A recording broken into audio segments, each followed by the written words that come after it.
Blouse আর petticoat পরে বসে থাকবি নাকি? ওদিকে যে গায়ে হলুদের অনুষ্ঠান শুরু হয়ে গেল, সেই খবর আছে? আমি মনে মনে বলছি, ছি, একটু লজ্জা নেই এই মানুষটার। মেয়েদের যে প্রাইভেসি থাকতে হয় সেটুকুও জানে না। দুম করে যখন তখন রুমের মধ্যে ঢুকে পড়ে। আমি মুখে কিছু না বলেই মুখটা গোমরা করে উল্টো ঘুরে বসে রইলাম। আচমকা আমাকে টেনে ঘুরিয়ে নিয়ে বলল, তুই কি আমাকে পাত্তা দিচ্ছিস না? আমি তোকে ডাকতে এসেছি আর তুই আমাকে ইগনোর করছিস। আমি মুখের দিকে তাকিয়ে হালকা মাথা ঝুঁকিয়ে না অর্থ বোঝালাম। হৃদ ভাইয়া মৃদু হেসে বলল আমাকে, নূরের বিয়েটা হতে দে, তারপর তোর পালা। আচ্ছা ফুল, তুই আমাকে বিয়ে করবি?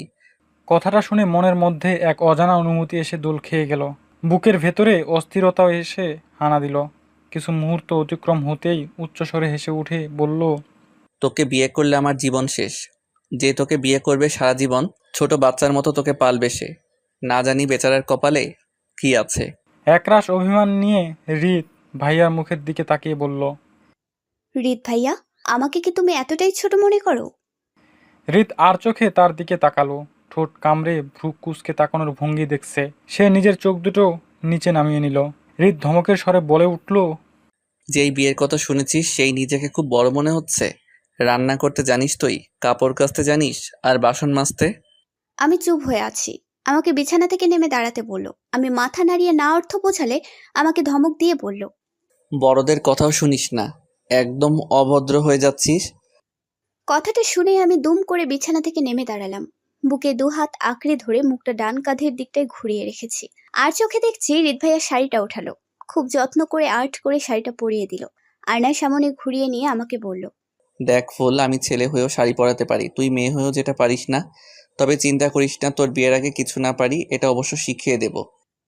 নূরাপুর হবু বরের বাড়ি থেকে একদল লোকজন এসেছে, মেঘ স্যারের গায়ে ছোঁয়ানো হলুদ নিয়ে। আপুর পাশে এসে বসলাম আমি। দেখতে পেলাম হৃদ ভাইয়া মেহমান আপ্যায়ন করছে। মেঘ স্যারের দুই কাজিন, মিনি আর নিশি, আমার বেস্ট ফ্রেন্ড। হৃদ ভাইয়ের ওপর ওরা সেই লেভেলের ক্রাশ।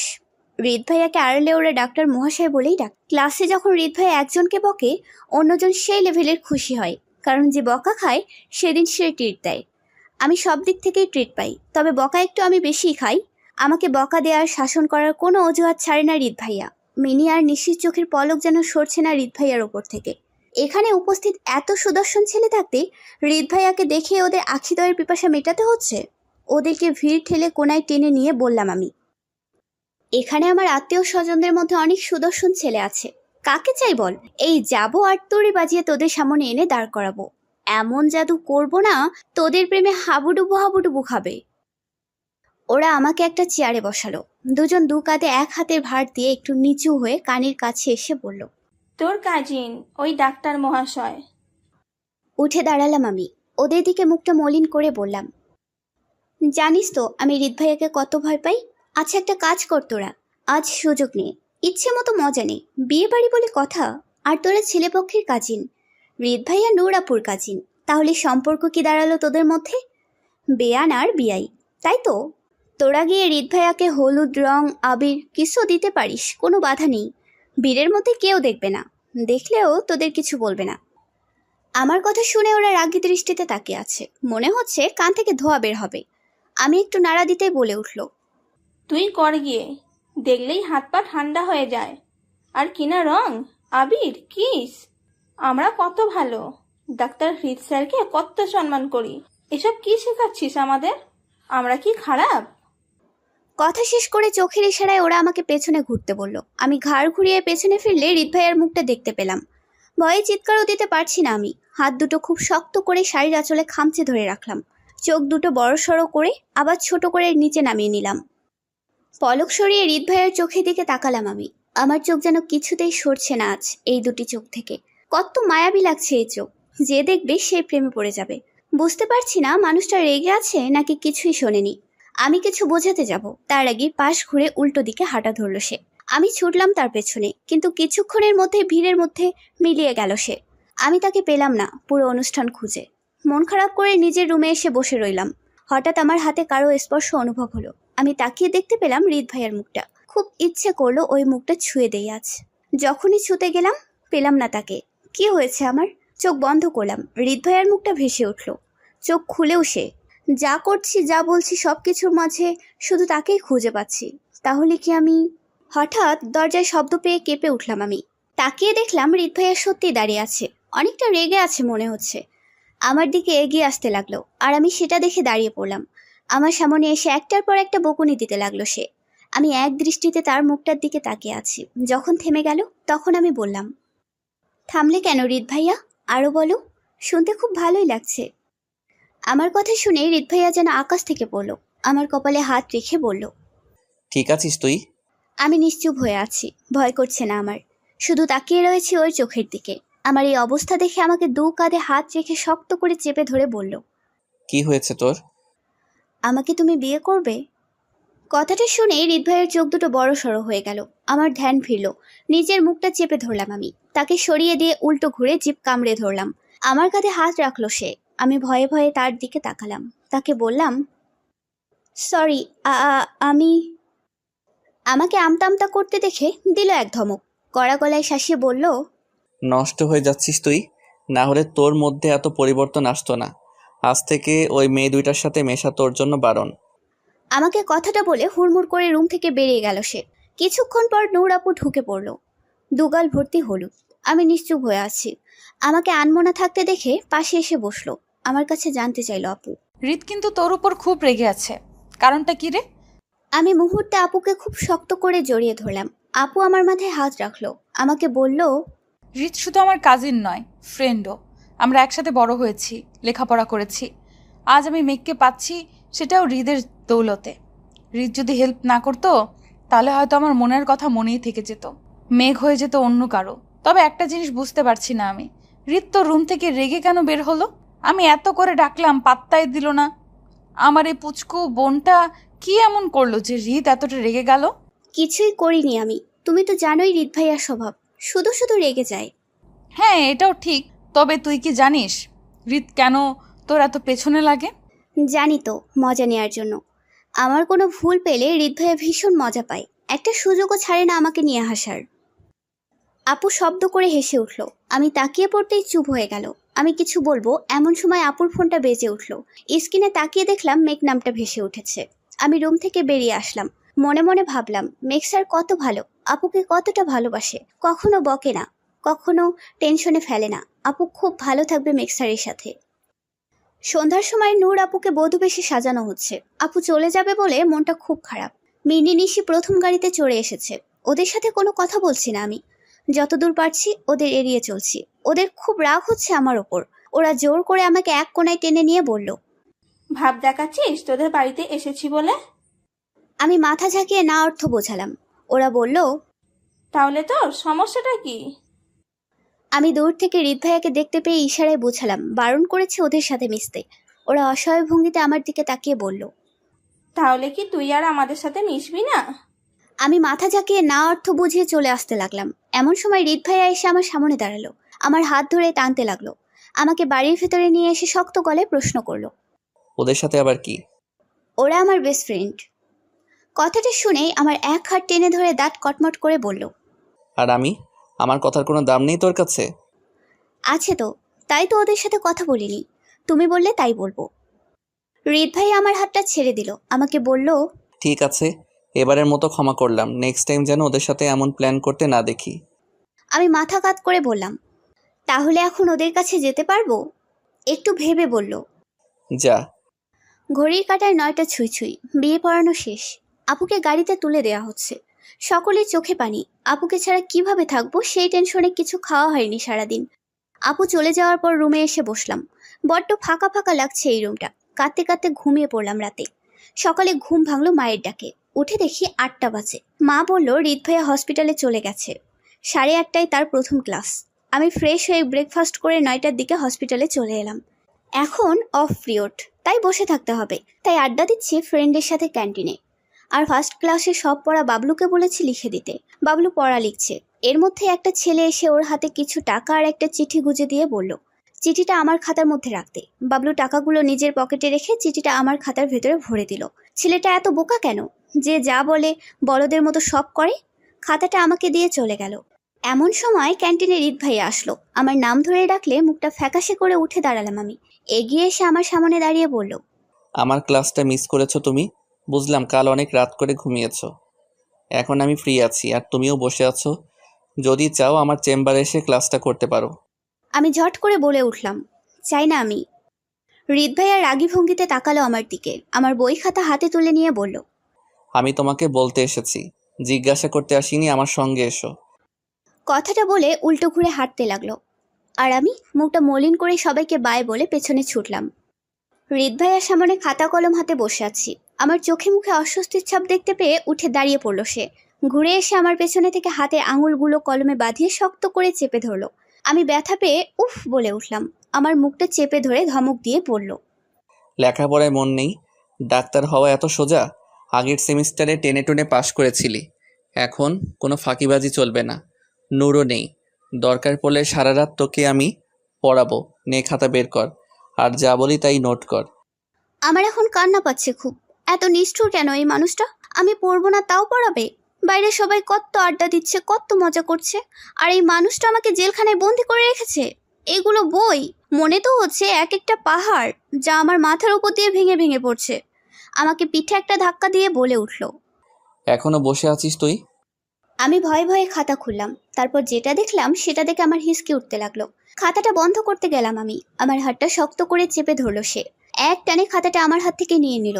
মনে মনে বলছি, আজ আমি শেষ। কে করলো এমন একটা কাজ?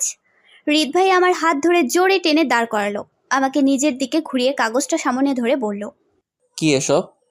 হৃদ ভাইয়া চোখ দুটোর আগে গজগজ করছে। ভয়ে আমার হাত পা ঠান্ডা হয়ে আসছে। কিভাবে বাঁচবো আজ? আমি আমতা আমতা করে অসহায় দৃষ্টিতে তাকিয়ে বললাম, কি কি এসব? আমাকে এক ধাক্কায় টেবিলের উপরে ফেললো। দুই হাত দিয়ে কাঁধে শক্ত করে চেপে ধরলো। মুখের সামনে মুখটা এনে আস্তে করে বলল, তুই কি ছেলেটাকে ভালোবাসিস? আমি মাথা ঝাঁকিয়ে না অর্থ বোঝালাম। আমাকে আবারও প্রশ্ন করলো, পরে তো বাসতে পারিস। আজ চিঠি দিয়েছে, পরে অন্য কিছু দেবে। এভাবে তোর মনে জায়গা করে নেবে ছেলেটা একদিন। তুই ভালোবাসবি ওই ছেলেটাকে? বল, ফুল ছেলেটার প্রতি তোর মনে কোনো ভালো লাগা কাজ করে? আমি মাথা ঝাঁকিয়ে আবারও না অর্থ বোঝাই।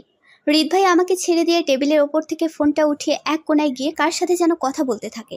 আমি কাগজটার দিকে তাকাই। কাগজটায় লেখা আছে, প্রিয় ফুল, আমার ফুল, তোমাকে আমি যতই দেখি ভালো লাগে। আমি জানি তোমার মনেও আমাকে নিয়ে অনুভূতি কিছু আছে, তাই তো তোমার সামনে এসে দাঁড়ালে আমার বুকটা ধরফর ধরফর করে। তোমাকে আমি ফুলের মতোই ভালোবাসি। তুমিও যদি আমায় ভালোবাসো তাহলে বলো না ভালোবাসি নাহিদ। তোমার উত্তরের অপেক্ষায় থাকবো প্রিয়তমা। কাগজটা যত পড়ছি মেজাজটা ততই খারাপ হচ্ছে আমার। মনে মনে বলছি, নাহিদের বাচ্চা নাহিদ, একবার এখান থেকে বের হই, তোর পীড়িতের গুষ্টি আমি উদ্ধার করব। ফোনে কথা বলার পরে হৃদ ভাই আমার পাশে দাঁড়ালো। আমার হাতটা ধরে বলল, নূরকে ফোন করেছি, ও চলে আসবে। আমাদেরকেও পৌঁছাতে হবে, চল। কোথায় যাব? আমার কোনো কথার উত্তর দিল না, অথচ আমাকে ধমক দিয়ে নিজের সাথে করে কোথায় যেন নিয়ে যাচ্ছে। গাড়িতে উঠেও অনেকবার জানতে চেয়েছি, কিন্তু কোনো উত্তর নেই। বেশি কথা বললে চোখ রাঙানো আর ধমক তো আছেই। গাড়িটা এসে কাজী অফিসের সামনে দাঁড় করিয়ে বলল আমাকে নামতে। আমি কথা মতন নামলাম। ভয় পাই বলে কিছু জিজ্ঞাসাও করতে পারছি না। আপুকে দেখতে পেলাম। আপুর কাছে হৃদ ভাইয়ের সামনে কিছু জিজ্ঞাসাও করতে পারছি না আমি। আমাকে নিয়ে ভেতরে ঢুকলে কাজী বলে উঠল, বরকনে কোথায়? আপু আমাকে আর হৃদ ভাইয়াকে দেখিয়ে দিল। আমি অবাক হা হয়ে আছি। আজ আমার কেমনে বিয়ে? একটা কথা বলারও সুযোগ দিল না হৃদ ভাইয়া আমাকে। যা যা বললো অক্ষরে অক্ষরে মানলাম। বিয়ে সম্পূর্ণ হলো। আপু আমাদের নতুন জীবনের জন্য শুভেচ্ছা জানিয়ে চলে গেল। গাড়িতে বসে আছি দুজনেই। হৃদ ভাইয়া হঠাৎ করে বলে উঠল, আমাদের বিয়ের কথাটা যেন বাড়িতে কেউ না জানে ফুল, তাহলে সবাই খুব কষ্ট পাবে। এত বড় একটা সিদ্ধান্ত সবাইকে না জানিয়ে কাজটা যখন করেই ফেলেছি। এখন আমার একটু সাহস জাগলো মনে। আমি সংশয় কাটিয়ে বলে উঠলাম, বিয়েটা কেন করলে তুমি? তোর ক্যারিয়ারের কথা ভেবে। আমি চাই না তুই নষ্ট হয়ে যাস, যে কোনো ছেলের সাথে রিলেশনে জড়িয়ে নিজের সময়টা নষ্ট করিস। তোকে একজন বড় ডাক্তার হতে হবে, ভালোভাবে লেখাপড়া করতে হবে। ওইসব ছেলেরা শুধু প্রেম করবে সময় কাটানোর জন্য। কাল তোকে ভালো লাগবে না, অন্য কাউকে নিয়ে সময় কাটাবে। তোর এই ছোট্ট মনটা একটা বারের জন্য ভাঙুক, সেটা আমি চাই না। কেন চাও না? কেন তোমার জীবনের সাথে আমাকে জড়ালে তুমি? তোকে নিয়ে আমার খুব চিন্তা হয় তাই। শুধু চিন্তা হয় বলে বিয়ে করে নিলে? হ্যাঁ, তোর কখনো ভালোবাসতে ইচ্ছে করলে আমাকেই বাসিস। আমি কখনো তোর মন ভাঙবো না। ভালোবাসবো তোমায়। বাসিস, কাউকে নিয়ে ভাবতে ইচ্ছা করলে আমাকে নিয়েই ভাবিস। কথাটা বলে হৃদ ভাইয়া গাড়ির পেছনের সিট থেকে একটা বই নিজের সামনে আনলো। বইয়ের ভাঁজে রাখা একটা ছবিতে আলতো করে হাত বুলিয়ে ছবিটা ছিঁড়ে টুকরোগুলো জানলার কাছ দিয়ে বাইরে ছুঁড়ে মারলো। ছবিটা কার ছিল আমার খুব দেখতে ইচ্ছে করছিল, কিন্তু সাহস হয়নি ছিঁড়ে ফেলার আগে হাত থেকে টান দিয়ে দেখে নিতে। আমাকে বাড়িতে ছেড়ে দিয়ে হৃদ ভাইয়া হসপিটালে ফিরে গেল। বলল কাউকে না বলতে বিয়েটার কথা। আমার পেটে আবার কথা বেশিক্ষণ থাকে না। বিয়ে করলাম, বেস্ট ফ্রেন্ডদের জানাবো না? দিলাম মিনি নিশিকে কল আর বললাম হৃদ ভাইয়া আমাকে বিয়ে করে নিয়েছে। কথাটা শুনে ওদের হার্ট অ্যাটাক হওয়ার অবস্থা। আমি বেশ মজায় আছি। হৃদ ভাইয়া আমার স্বামী। উফ, দারুণ তো ব্যাপারটা। মিনি নিশির ক্রাশ এখন শুধুই আমার। ভাবতে বেশ খুশি খুশি লাগছে। আমার কারণে ছ্যাঁকা খেলো দুজনে। ভালোবাসতে বলেছে হৃদ ভাইয়া আমাকে, ভাবতেও বলেছে, কিন্তু কি ভাবা যায়? বিছানার ওপরে গিয়ে গুটিসুটি হয়ে বসলাম, চোখ বন্ধ করলাম। এবার দেখতে পেলাম হৃদ ভাইয়ার রাগান্বিত মুখটা, ধমকানোর কণ্ঠস্বরটা। আমাকে ধমকিয়ে বলছে পড়া শেষ না করলে পড়ার টেবিল থেকে উঠতে দেবে না। আমার একটু ঘুম ঘুম পাচ্ছে। চোখ দুটো বন্ধ হয়ে আসতেই দিচ্ছে এক চড়। রাগী দৃষ্টিতে তাকিয়ে বলছে রাতে কোনো ঘুম নাই, শুধু পড়া আর পড়া। এমন সময় কাকিমণি আর মায়ের কণ্ঠ শুনতে পেলাম। চোখ মেলে তাকালে তাদের হাসি মুখটা দেখলাম। আমার পাশে বসে দুজনে একসাথে বলে উঠল, বিয়ে করবি ফুল? ভালো একটা ছেলে আছে, বিসিএস ক্যাডার। নূরের বিয়েতে তোকে একবার দেখে পছন্দ করে ফেলেছে। ছেলেটা মেঘেরই কাজিন হয়। বাবা মাকে পাঠিয়েছে প্রস্তাব নিয়ে, তুই চাইলে একবার দেখতে পারিস। তাদের কথা শুনে আমি আকাশ থেকে পড়লাম। মা আমার হাতটা টেনে ধরে বলল, কিরে চল। আমি মাথা নাড়িয়ে হাতটা ছাড়িয়ে কাকিমণির দিকে তাকিয়ে বললাম, আমি বিয়ে করব না এখন। কেন করবি না? এত ভালো ছেলে। আচ্ছা ফুল, তুই কি কোনো রিলেশনে জড়িয়েছিস নাকি? আজব প্রশ্ন তো। এ কোন বিপদে পড়লাম আমি? না থাক, এখন কিছু বলা যাবে না। যা করার হৃদ ভাইয়াই করুক। আমার এত প্রশ্নের জবাব দেওয়ার থেকে যা বলছে তা শোনাই উত্তম। মা আর কাকিমণিকে আর কিছু বলার সুযোগ না দিয়ে ইশারায় বললাম চলো। আমাকে দেখে যখন জিজ্ঞাসা করলো আমি রাজি কিনা, আমি ঝট করে হ্যাঁ বলে রুমে চলে আসলাম। বাইরে কি কথা হচ্ছে তা আমার জানার দরকার নেই। রাত 1টা বাজে, সকলেই ঘুমিয়ে পড়েছে। হৃদ ভাইয়া ডিনারের সময় কথাটা জানতে পেরে খাবার ফেলে নিজের রুমে চলে গেছে। তারপর আর রুম থেকে বের হতে দেখিনি। আমিও যাইনি তার কাছে। এখন পড়ার টেবিলে বসে হাই তুলছি আমি। ঝিমাচ্ছি কিন্তু ঘুমাচ্ছি না। অপেক্ষা করছি যদি হৃদ ভাইয়া আসে। হঠাৎ দরজার কড়াঘাত শুনতে পেলাম। আমি ছুটে গিয়ে দরজা খুললাম। দেখলাম হৃদ ভাইয়া খুব রাগী দৃষ্টিতে তাকিয়ে আছে।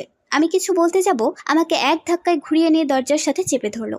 এবার আমার মুখের দিকে তাকালো। আমি নিশ্চুপ হয়ে আছি। আমাকে ঝাঁকিয়ে বলল, কোন সাহসে তুই বিয়ের জন্য হ্যাঁ বলেছিস?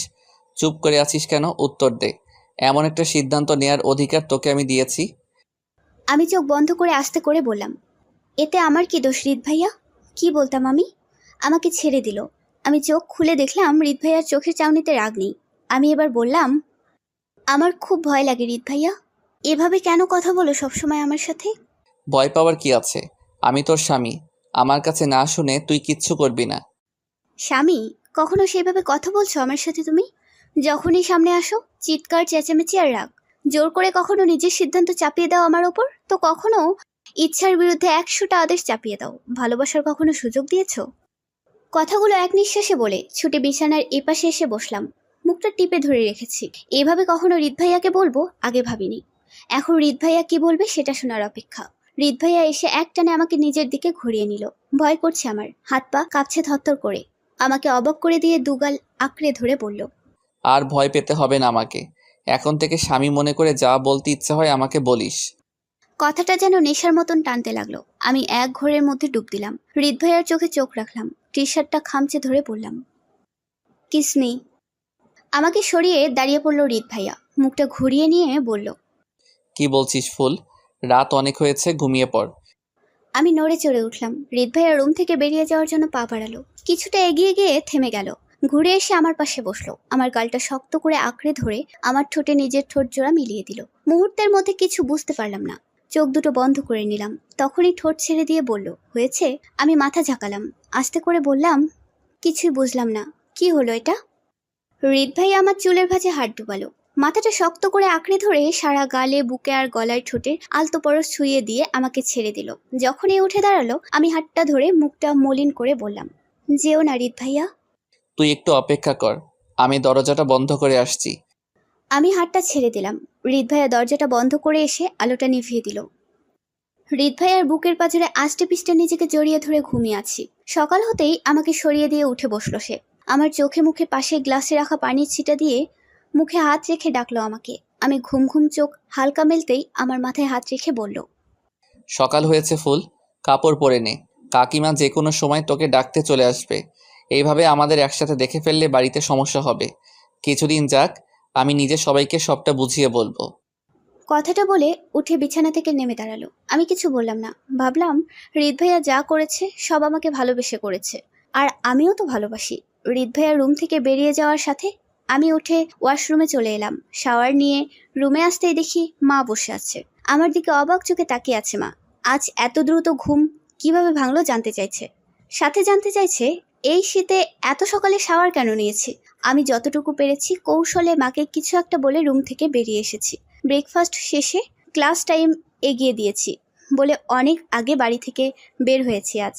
এখন বসে আছি হৃদ ভাইয়ের গাড়িতে সারপ্রাইজ দেবো বলে। হৃদ ভাইয়া এসে সামনের সিটে বসে। গাড়ি স্টার্ট করতেই পেছনে থেকে ঝাঁকিয়ে আমি গলা জড়িয়ে ধরলাম। আমাকে দেখে হৃদ ভাইয়ের মুখটা ফ্যাকাশে হয়ে গেল মনে হলো। মুখে একটুও হাসি নেই। গাড়ি থেকে নেমে ঘুরে এসে আমাকে টেনে নামিয়ে বলল, আমরা একসাথে হসপিটালে যেতে পারবো না, সবাই কি ভাববে? কিছুই ভাববে না, আমি তো তোমার ফ্যামিলি মেম্বার। স্ত্রীর পরিচয় না দাও, কাজিন হিসেবে নিয়ে চলো। একই বাড়িতে থাকি, একই জায়গাতে যাব, একসাথে গেলে কি প্রবলেম? আমার কোনো কথাই বুঝলো না হৃদ ভাইয়া। যদিও আগের মতন রেগে বলেনি, তবে ভালোবেসে বুঝিয়ে বলেছে আমাদের আলাদা যেতে হবে হসপিটালে। আর আমিও হৃদ ভাইয়ের মুখের ওপর কখনো কথা বলতে পারি না। এত সুন্দর করে বললে না শুনে কি পারা যায়? আমাকে একটা ইজি বাইক ডেকে উঠিয়ে দিয়ে হৃদ ভাইয়া চলে গেল। আমি হসপিটালে পৌঁছালাম। হৃদ ভাইয়াকে খুঁজলাম কিন্তু পেলাম না। এখনো হসপিটালে আসেনি মানুষটা। আমার খুব টেনশন হচ্ছে। আমার আগে চলে আসার কথা ছিল তার। রাস্তায় কোনো বিপদ আপদ হয়নি তো তার? হাজার প্রশ্ন মাথায় নিয়ে ক্লাসরুমে ঢুকলাম। দেখতে পেলাম ডক্টর মেঘ স্যারের ছোট বোন প্রিয়া এসেছে আজকে অনেক দিন পর। মেয়েটার আলাদা গ্যাং। মিনি নিশি কাজিন হলেও ওদের সাথে তেমন একটা মেশে না সে। ওদের বাবা একটু গরিব বলে অনেক খোটা দেয়, কথা শোনায়। কখনো কখনো বলে এই হাসপাতালটা আমার বাবার।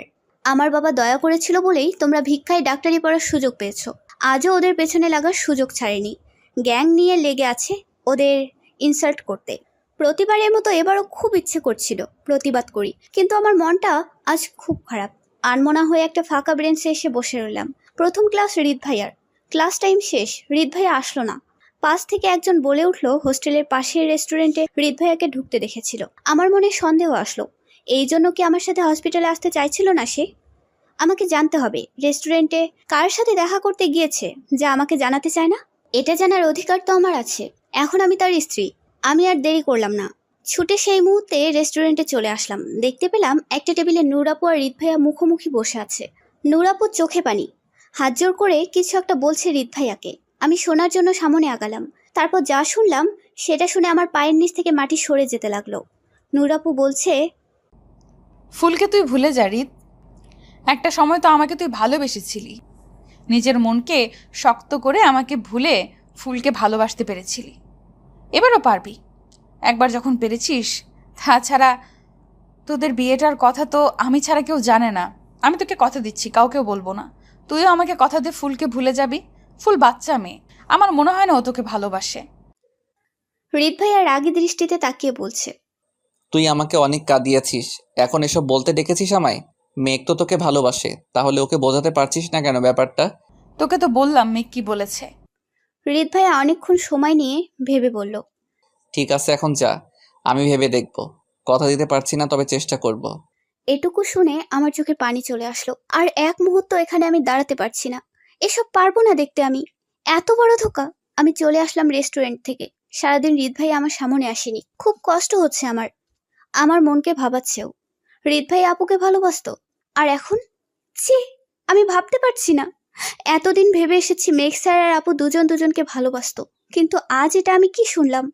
খুব কান্না পাচ্ছে আমার। কাঁদতে কাঁদতে বালিশে মুখ গুজে ঘুমিয়ে পড়েছিলাম রাতে। ঘুমের ঘোরে কারো শরীরে গরম স্পর্শ অনুভব করলাম। চোখ মেলে মাথাটা উঁচু করে দেখলাম হৃদ ভাইয়া আমাকে বুকে জড়িয়ে শুয়ে আছে। চোখ দুটো খোলা। আমি জেগে আছি বুঝতে পেরে উল্টো ঘুরিয়ে আমার বুকে নিজের মুখ গুজলো। মাথাটা উঁচু করে আমার মুখের কাছে এনে নাকে নাক ঘেঁষে পড়ল। সরি ফুল, আজ একটা ঝামেলার মধ্যে ছিলাম, তাই তোর কাছে আসতে পারিনি। তবে আর কখনো তোর চোখের আড়াল হব না, দেখিস। আমি আর কিছু বলতে না দিয়ে এক ধাক্কায় আমার উপর থেকে হৃদ ভাইয়াকে সরিয়ে দিলাম। কষ্টের আগে ঘৃণায় দাঁত শক্ত করে বললাম, রাতের ভালোবাসা আমাকে দেখাতে আসবে না, চলে যাও এখান থেকে। হৃদ ভাইয়া বুঝলো আমি হয়তো রেগে আছি। সারাদিন একটা কল দিয়ে খোঁজ নিলে হয়তো এই রাগটা দেখাতাম না। তাই এগিয়ে এসে আমার পাশে বসে হাতটা শক্ত করে ধরে বলল, আমার ভুল হয়েছে, প্লিজ ক্ষমা করে দে। এই যে কান ধরছি আমি নিজের। আমি রাগী দৃষ্টিতে তাকালাম। বিছানা থেকে নেমে দাঁড়িয়ে চিৎকার করে বললাম, বেরিয়ে যাও আমার রুম থেকে, একটা ধোঁকাবাজ, মিথ্যাবাদী আর দুশ্চরিত্র। আমার ভাবতে অবাক লাগছে, নিজের কানকেও বিশ্বাস হচ্ছে না আমার। আপু আর তুমি, ছি, আজ রেস্টুরেন্টে কি কথা হচ্ছিল আপুর সাথে তোমার? সব শুনেছি আমি। হৃদ ভাই আমার দিকে তাকিয়ে পড়লো, দাঁড়িয়ে আমার দু হাতে হাত রেখে বলল, তুই সব শুনেছিস ফুল? ভালো হয়েছে শুনেছিস। আমি বুঝতে পারছিলাম না সব কিছু কীভাবে বললো। আমি ঠেলে সরিয়ে দিয়ে বললাম, এসব নতুন নাটক অন্য কারোর সাথে করো, আমি আর তোমাকে বিশ্বাস করব না। কথাগুলো আমি চিৎকার করে বলছিলাম দেখে বাড়িকে ঘুম থেকে উঠে যাবে বুঝতে পেরে আর কোনো কথা না বলে হৃদ ভাইয়া চলে গেল। আমি আমার রুমের দরজাটা ভেতর থেকে বন্ধ করে দিলাম। দরজার ওপাশ থেকে হৃদ ভাইয়া বলল, শুনলাম। আমি বুঝতে পারছি না তুই এমন কেন করছিস। তুই কি সব শুনেছিলি? সব কথা শুনলে এমন বিহেভ কেন করছিস? আর কিছু শোনার দরকার নেই আমার। তুমি যা বলবে সবই নাটক। আমার বুঝে নেওয়া হয়ে গেছে তোমাকে। হৃদ ভাইয়া সারা রাত আমার রুমের সামনে বসে রয়েছে। দরজায় পিঠ ঠেকিয়ে বসে ওপাশ থেকে আমার নাম ধরে ডেকেছে। আমাকে অনেকবার বলেছে একবার তাকে শুনতে। আমি শুনিনি। এপাশ থেকে কোনো শব্দ না করে আমিও দরজায় পিঠ ঠেকিয়ে বসে আছি।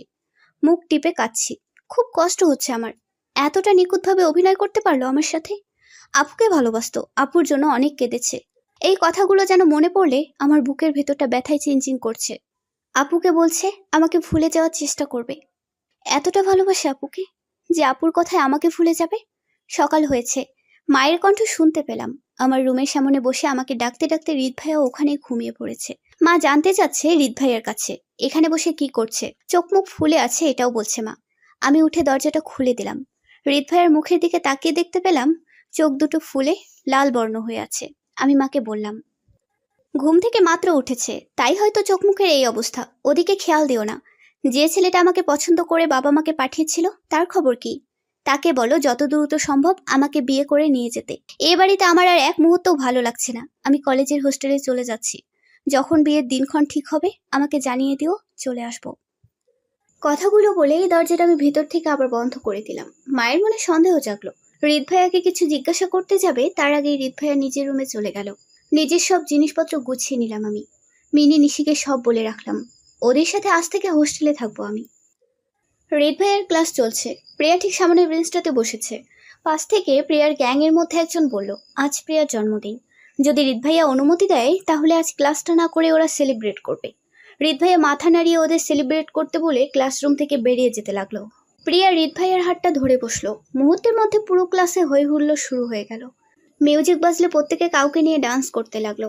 মিনি নিশিও জয়েন করলো এই সেলিব্রেটে। আমি লাস্ট বেঞ্চে বসে খেয়াল করলাম প্রিয়া হৃদ ভাইয়াকে টেনে টেনে ডান্স করার চেষ্টা করছে। নিজের কোমরে হৃদ ভাইয়ার হাত গুজে দিচ্ছে। হৃদ ভাইয়া ছেড়ে দেওয়ার পরও জোর করে হৃদ ভাইয়াকে জড়িয়ে কাছে ঘেঁচতে চাইছে। আমার প্রচন্ড রাগ হচ্ছে। একমাত্র আমি এখানে বসে সবটা দেখছি, নিজের চোখের সামনে দেখতে পারছি না এসব। উঠে এসে মিউজিক অফ করে দিলাম।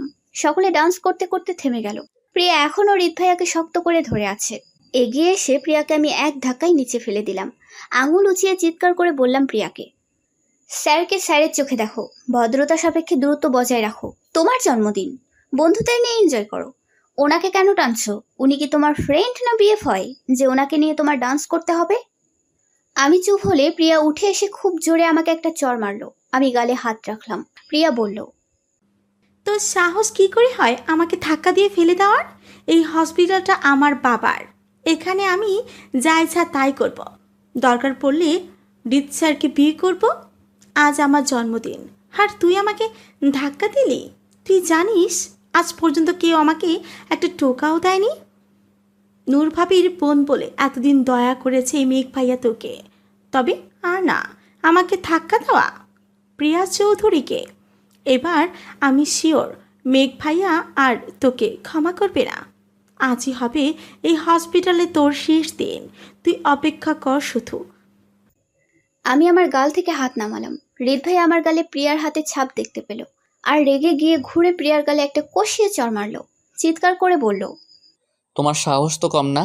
আমার সামনে তুমি ফুলের গায়ে হাত তুলেছ। তোমাকে ছোটবেলা থেকে শাসন করা হয়নি, যার জন্য এসব করছো। অহংকারী হয়েছ। তুমি কি বলবে?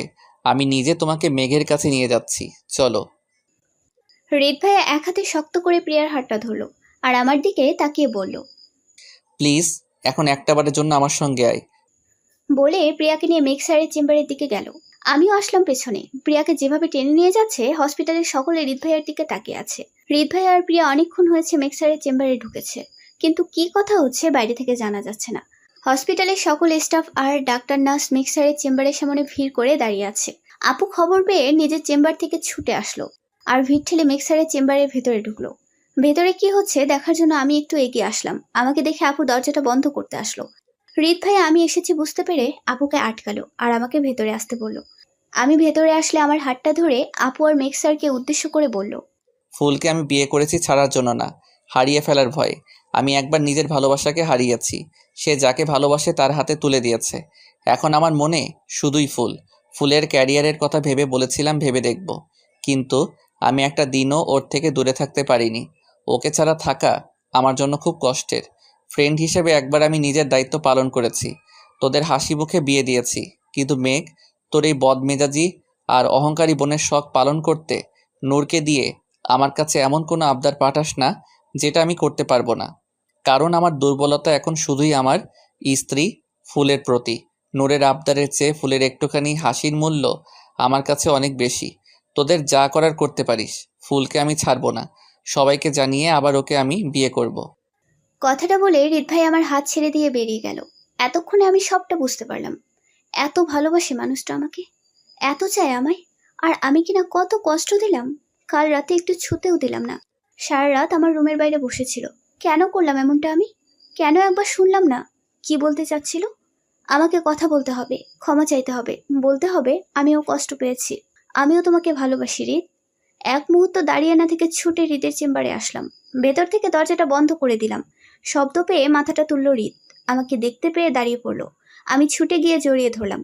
হৃদ কেঁদে উঠে বলল, আমাকে তুই ক্ষমা করে দে, আমার জন্য তোকে প্রিয়ার চর খেতে হলো।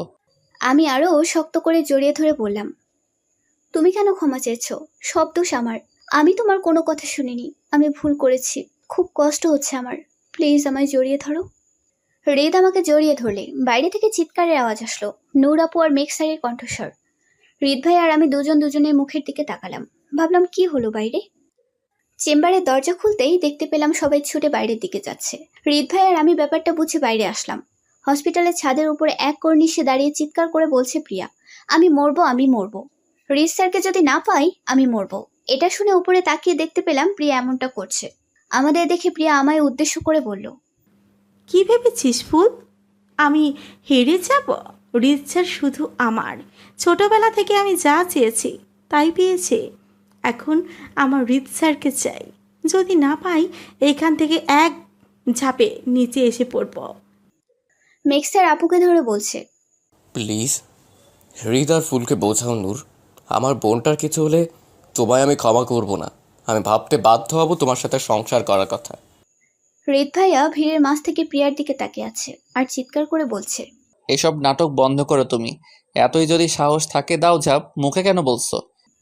আপু হৃদ ভাইয়াকে টেনে ধরে বলল, এভাবে বলিস না তুই হৃদ। প্রিয়া অনেক জেদি মেয়ে, জেদের বসে যা ইচ্ছা করে ফেলতে পারে। আপু হৃদ ভাইয়াকে কথাটা বলে আমার হাত ধরে এক সাইডে নিয়ে আসলো। আমার কাছে হাত জোর করে বলল, ফুল, আমি বোন হয়ে তোর কাছে ভিক্ষা যাচ্ছি, তুই আমাকে একটু সাহায্য কর। খুব ভালোবাসি মেঘকে আমি। প্রিয়ার কিছু হয়ে গেলে মেঘ আমার সাথে সংসার করবে না, তখন আমি মরে যাব। আমি আপুকে বললাম, এভাবে কেন বলছো আপু? এতে আমি কি করতে পারি? হৃদ তোকে ভালোবাসে, তুই তো বাসিস না। তোর জায়গায় যদি আমি হতাম তাহলে আমার বোনের জন্য, একটা মেয়ের জীবন বাঁচানোর জন্য এইটুকু আমি করতাম। হৃদ একসময় আমাকে ভালোবেসেছিল, কিন্তু ভুলতে পেরেছে যখন ওর মনে তুই এসেছিস।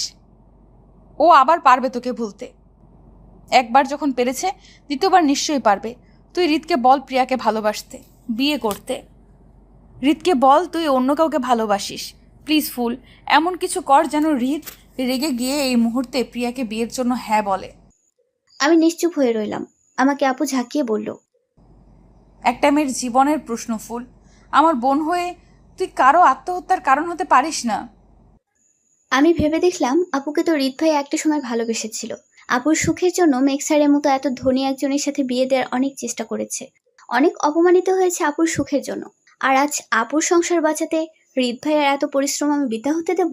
আপুকে আমি বললাম, বেশ, তোমার খুশির জন্য প্রিয়াকে হৃদ ভাইয়া বিয়ে করবে। আমার কোনো দাবি নেই হৃদ ভাইয়ার প্রতি। হৃদ ভাইয়া আজ থেকে শুধু প্রিয়ার। আপু আমার কাছে জানতে চাইলো, তুই রিতকে ভালোবাসিস না তো? যদি ভালোবেসে থাকিস তাহলে আমি তোকে জোর করব না।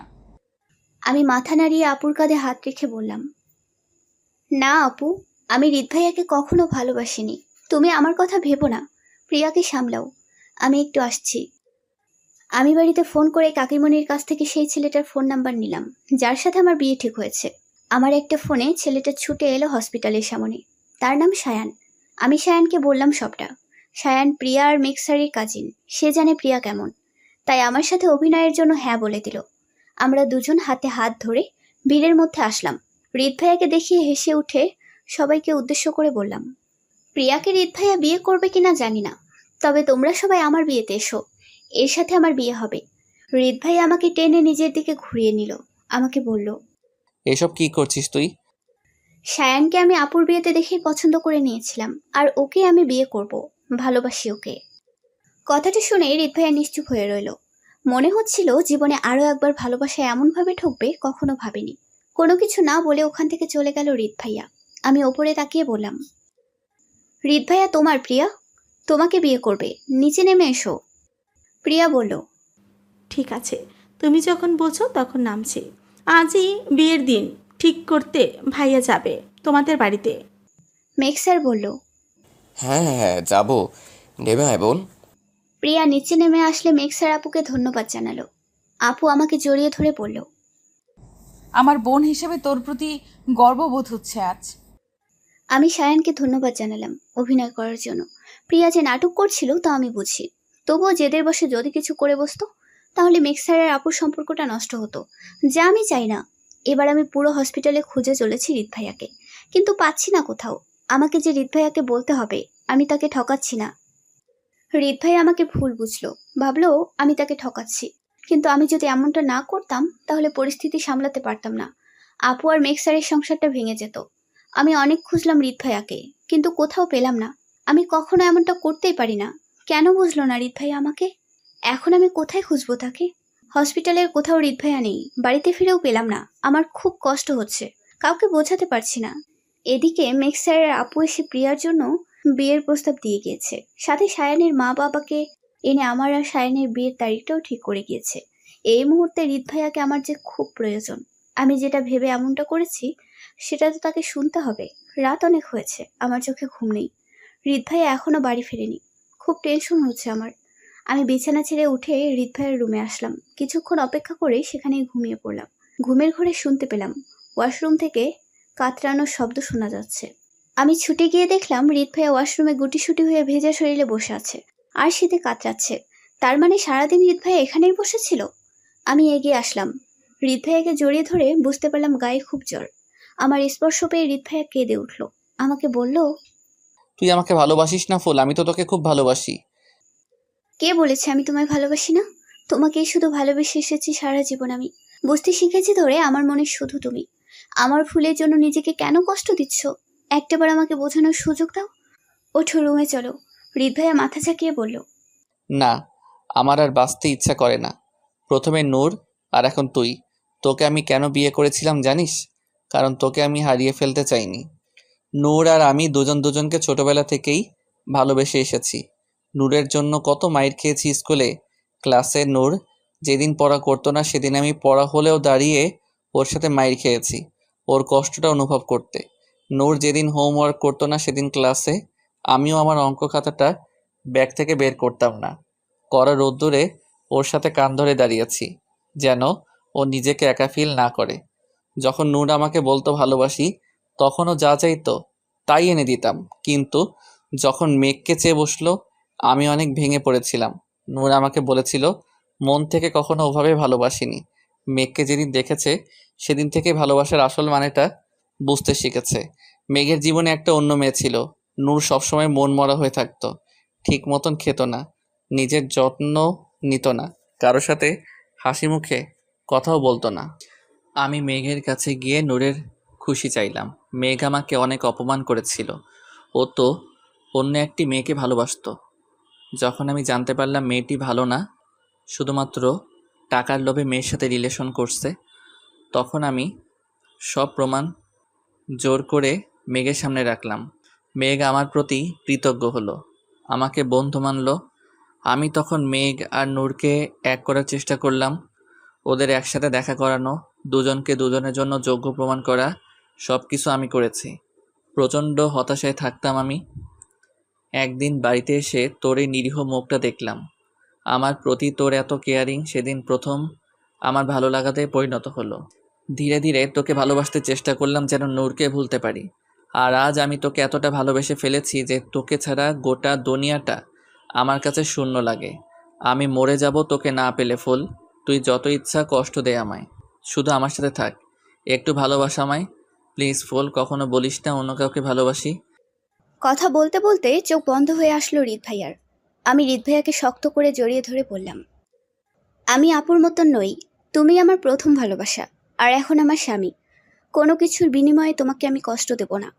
হৃদকে ধরে উঠিয়ে ভেজা কাপড় খুলে বিছানায় এনে শুয়ে দিলাম। কম্বলটা টেনে দিয়ে তোয়ালে দিয়ে মাথার চুল মুছতে লাগলাম। হৃদ ভাইয়ার শীত যেন তীব্র হতে লাগলো। এত জ্বর কি করব বুঝতে পারছি না। উঠে আমার রুম থেকে কম্বল আনতে পা বাড়াতেই হৃদ ভাইয়া পেছন থেকে আমার হাতটা ধরে বসলো। আমাকে বলল, আমায় ছেড়ে আর এক মুহূর্তের জন্য দূরে যাস না ফুল। আমি গেলাম না।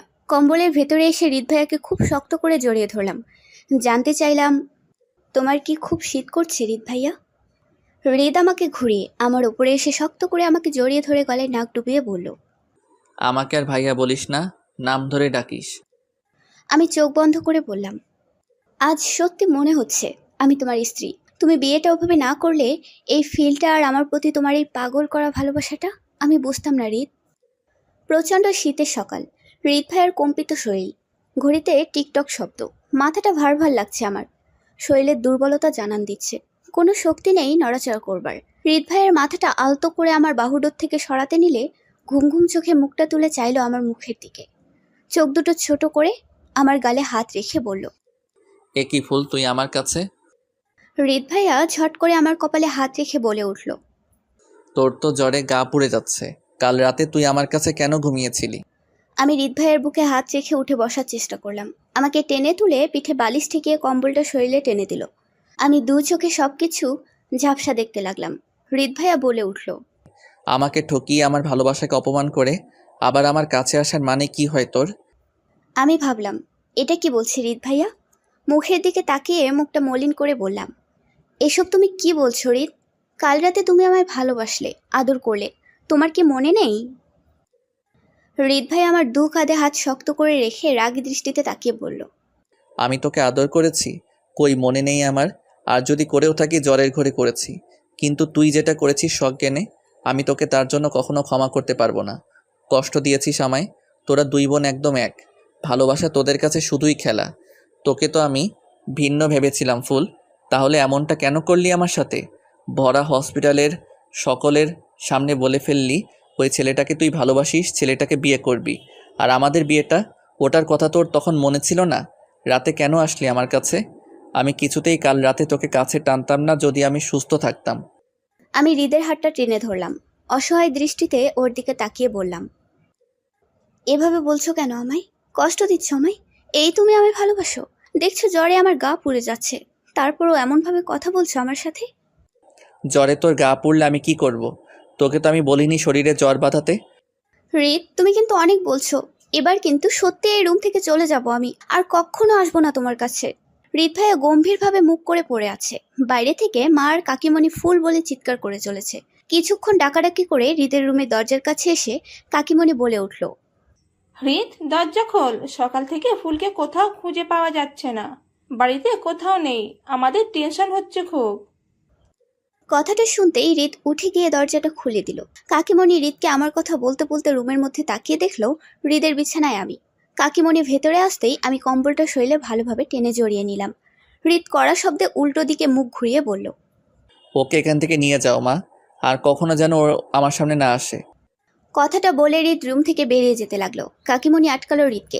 মাকে এগিয়ে আসতে দেখে রুমের দরজাটা ভেতর থেকে বন্ধ করে আমার কাছে আসলো। আমাকে জিজ্ঞেস করলো, এটা তোরা কি করেছিস ফুল? তোদের দুজনের বিয়ে ঠিক, তারপরও তোরা নিজেরা ছি। হৃদ কিছু বলতে নিলে কাকিমণি হৃদকে কষিয়ে একটা চর বসিয়ে দিল। কড়া শব্দে বলল, লজ্জা করে না তোর? মেয়েটার সাথে সারা রাত কাটিয়ে মায়ের সামনে দাঁড়িয়ে বলছিস আর কখনো তোর সামনে যেন না আসে। আমি কাকিমণির কথাটা শুনে কেঁদে উঠলাম। কাকিমণি এগিয়ে এসে আমায় ধরে দেখলো গায়ে খুব জ্বর, তাই নরম গলায় বলল, আমার ভাবতে কষ্ট হচ্ছে হৃদ, আমার সন্তান। কিন্তু ফুল তুই, তোর মা জানলে কতটা কষ্ট পাবে বুঝতে পারছিস? হৃদ এগিয়ে এসে কাকিমণিকে নিজের দিকে ঘুরিয়ে নিয়ে বলল, মা বিশ্বাস করো, আমি সত্যি এমন কিছু করতে চাইনি। ফুলই এসেছিল রাতে আমার কাছে। আমার তো জ্বরে কোনো হুঁশ ছিল না। যদি তোমার কাছে এটা অসম্মানের লাগে তাহলে বলবো, ফুল আমার স্ত্রী, আমি ওকে বিয়ে করেছি, তাই এটা নিয়ে তুমি খারাপ কিছু ভাবতে পারো না। কাকিমণি একবার হৃদ আর একবার আমার দিকে তাকিয়ে কিছুক্ষণ চুপ থেকে বলল, আমার অবাক লাগছে তোর কথা শুনে। তোরা বিয়েও করেছিস? এত বড় একটা সিদ্ধান্ত নিজেদের মধ্যে নিয়ে নিলি, আমরা কি কিচ্ছু না? আমাদের একটাবার জানানোর প্রয়োজন বোধ করলি না? এমন সময় মা এসে দরজার কাছে দাঁড়িয়ে হৃদকে আর কাকিমণিকে ডাকতে লাগলো। কাকিমণি কিছু একটা ভেবে হৃদকে কড়া শব্দে বলল আমাকে নিয়ে জানালা দিয়ে রুম থেকে বেরিয়ে যেতে, আমায় নিয়ে রুমে রেখে আসতে। হৃদ না চাইতেও কাকিমণির কথায় বাধ্য হয়ে আমাকে কোলে করে রুম থেকে নিয়ে আসলো। আমাকে বিছানায় শুইয়ে দিয়ে চলে যেতে নিলে আমি হাতটা টেনে ধরে বললাম, এই তোমার ভালোবাসা? এই ভালোবাসাটা হারানোর ভয়ে কাঁদছিলে কাল তুমি? হৃদ ভাইয়ার চোখে রাগ স্পষ্ট। চোখের চাহনি দেখে আমি ভয়ে হাতটা ছেড়ে দিলাম। সঙ্গে সঙ্গে হৃদ ভাইয়া মুখটা ঘুরিয়ে চলে গেল আমার রুম থেকে। কিছুক্ষণ পর মা আসলো আমার রুমে। আমাকে দেখে জানতে চাইলো আমি কোথায় ছিলাম। আমি লেপের মধ্যে থেকে শুধু মুখটা বের করে দিয়ে কাঁপতে কাঁপতে বললাম ওয়াশরুমে ছিলাম। মা কপালে হাত রেখে বুঝলো আমার গায়ে খুব জ্বর, তাই আর কিছু বলল না।